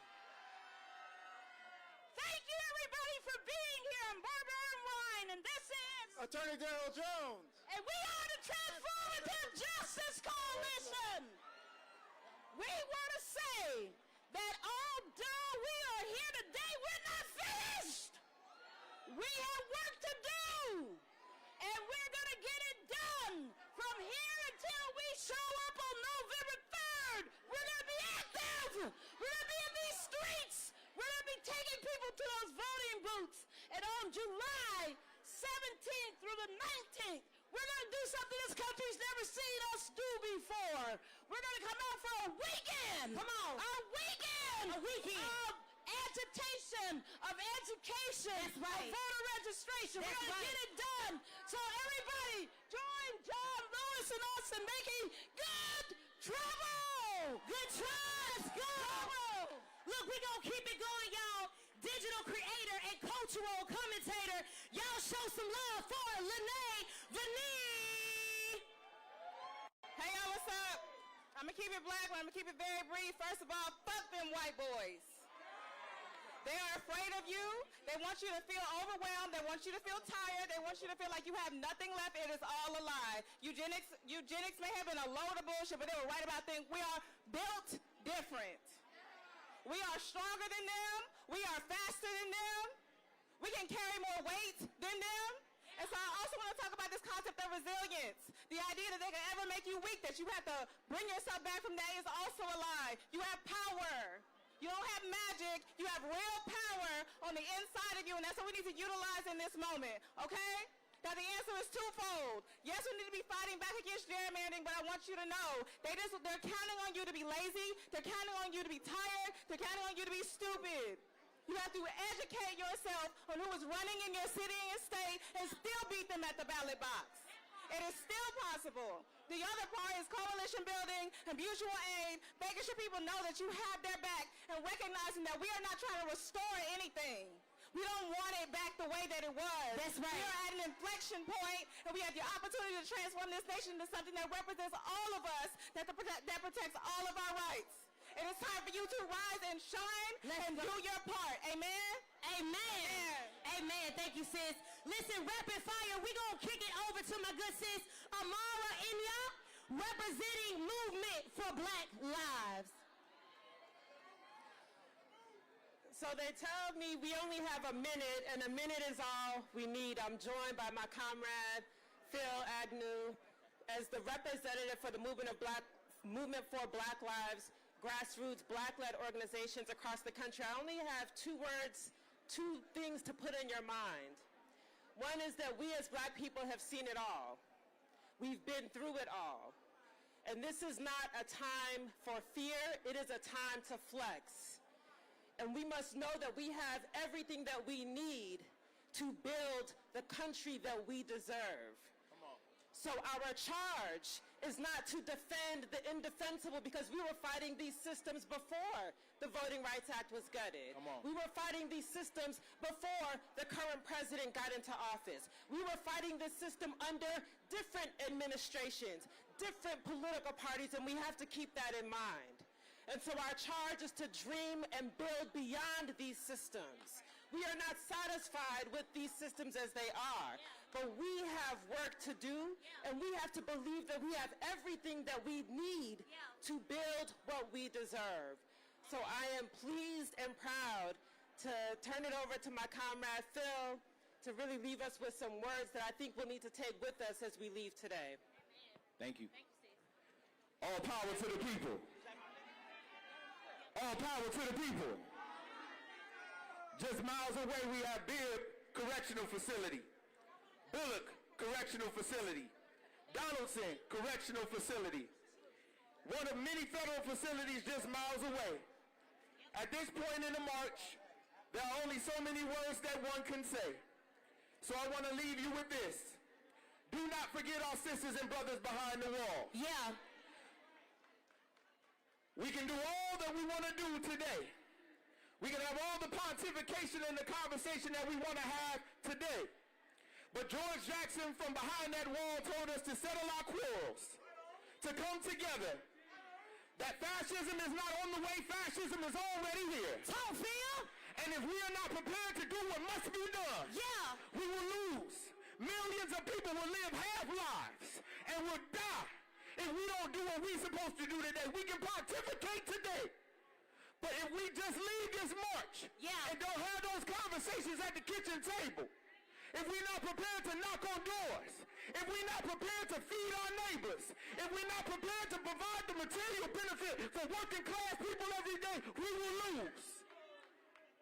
Oh, we got a real big duty ahead of us today.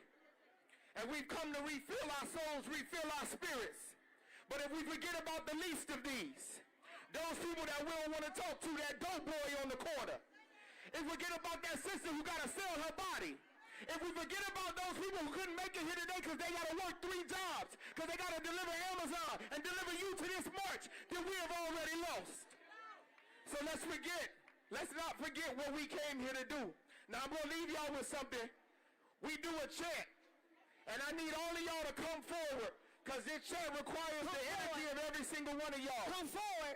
All I want y'all to do is repeat after me. It's very, very simple. It goes just like this.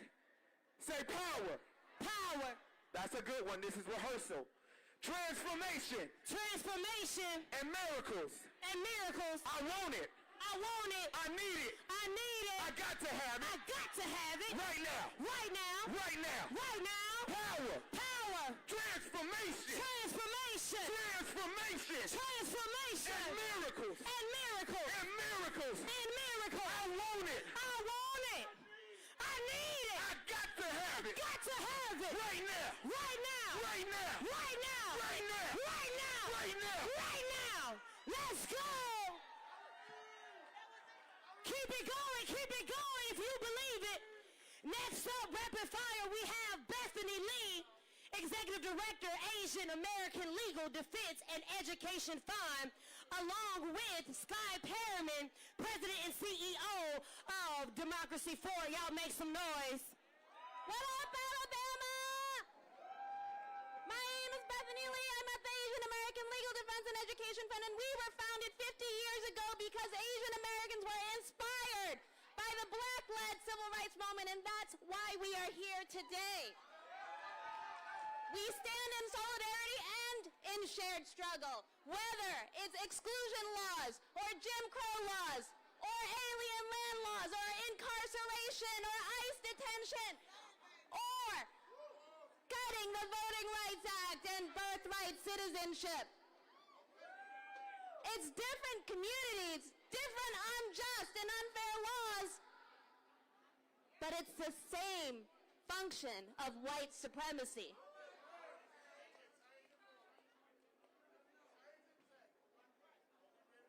We know the forces of white supremacy don't know the bounds of a map, but so neither does our resistance. We've seen when Black communities stand together with us, ignoring borders. We saw when the Black community came. Preaching how you feel it. And they protested first when the U.S. bombed our brothers and sisters in Southeast Asia.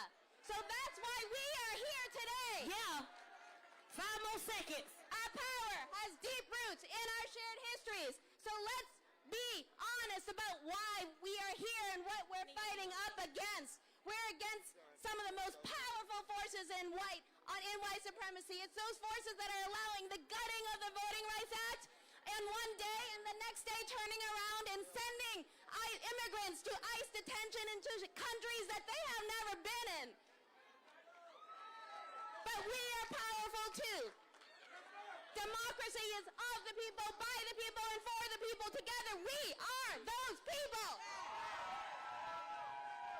Hi, everybody. I'm Sky Perriman. I'm the president of Democracy Forward because we are not going back. We are not going back. You have been here all day in the Alabama heat, and let's talk about what we've learned today. First, we've learned this is an old fight in a new time, right? This is an old fight in a new time, and we are up for this fight, right? Second, we have learned that we're not afraid. Never been afraid. When I say community, you say courage. Community, community, never afraid. And third, we have learned today that out of a crisis, and we are in a crisis, that out of a crisis we can build a catalyst for real change. So when I say crisis, you say catalyst. Crisis? Crisis? Catalyst? Thank you.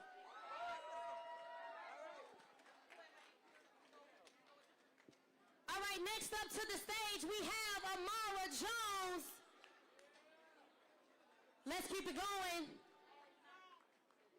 All right, we got Black Women's Roundtable up next. Y'all still having a good time?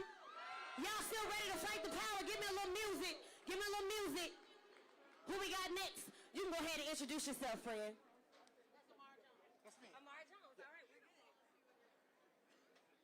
So y'all staged to my name is Amara Jones. I'm from New York City.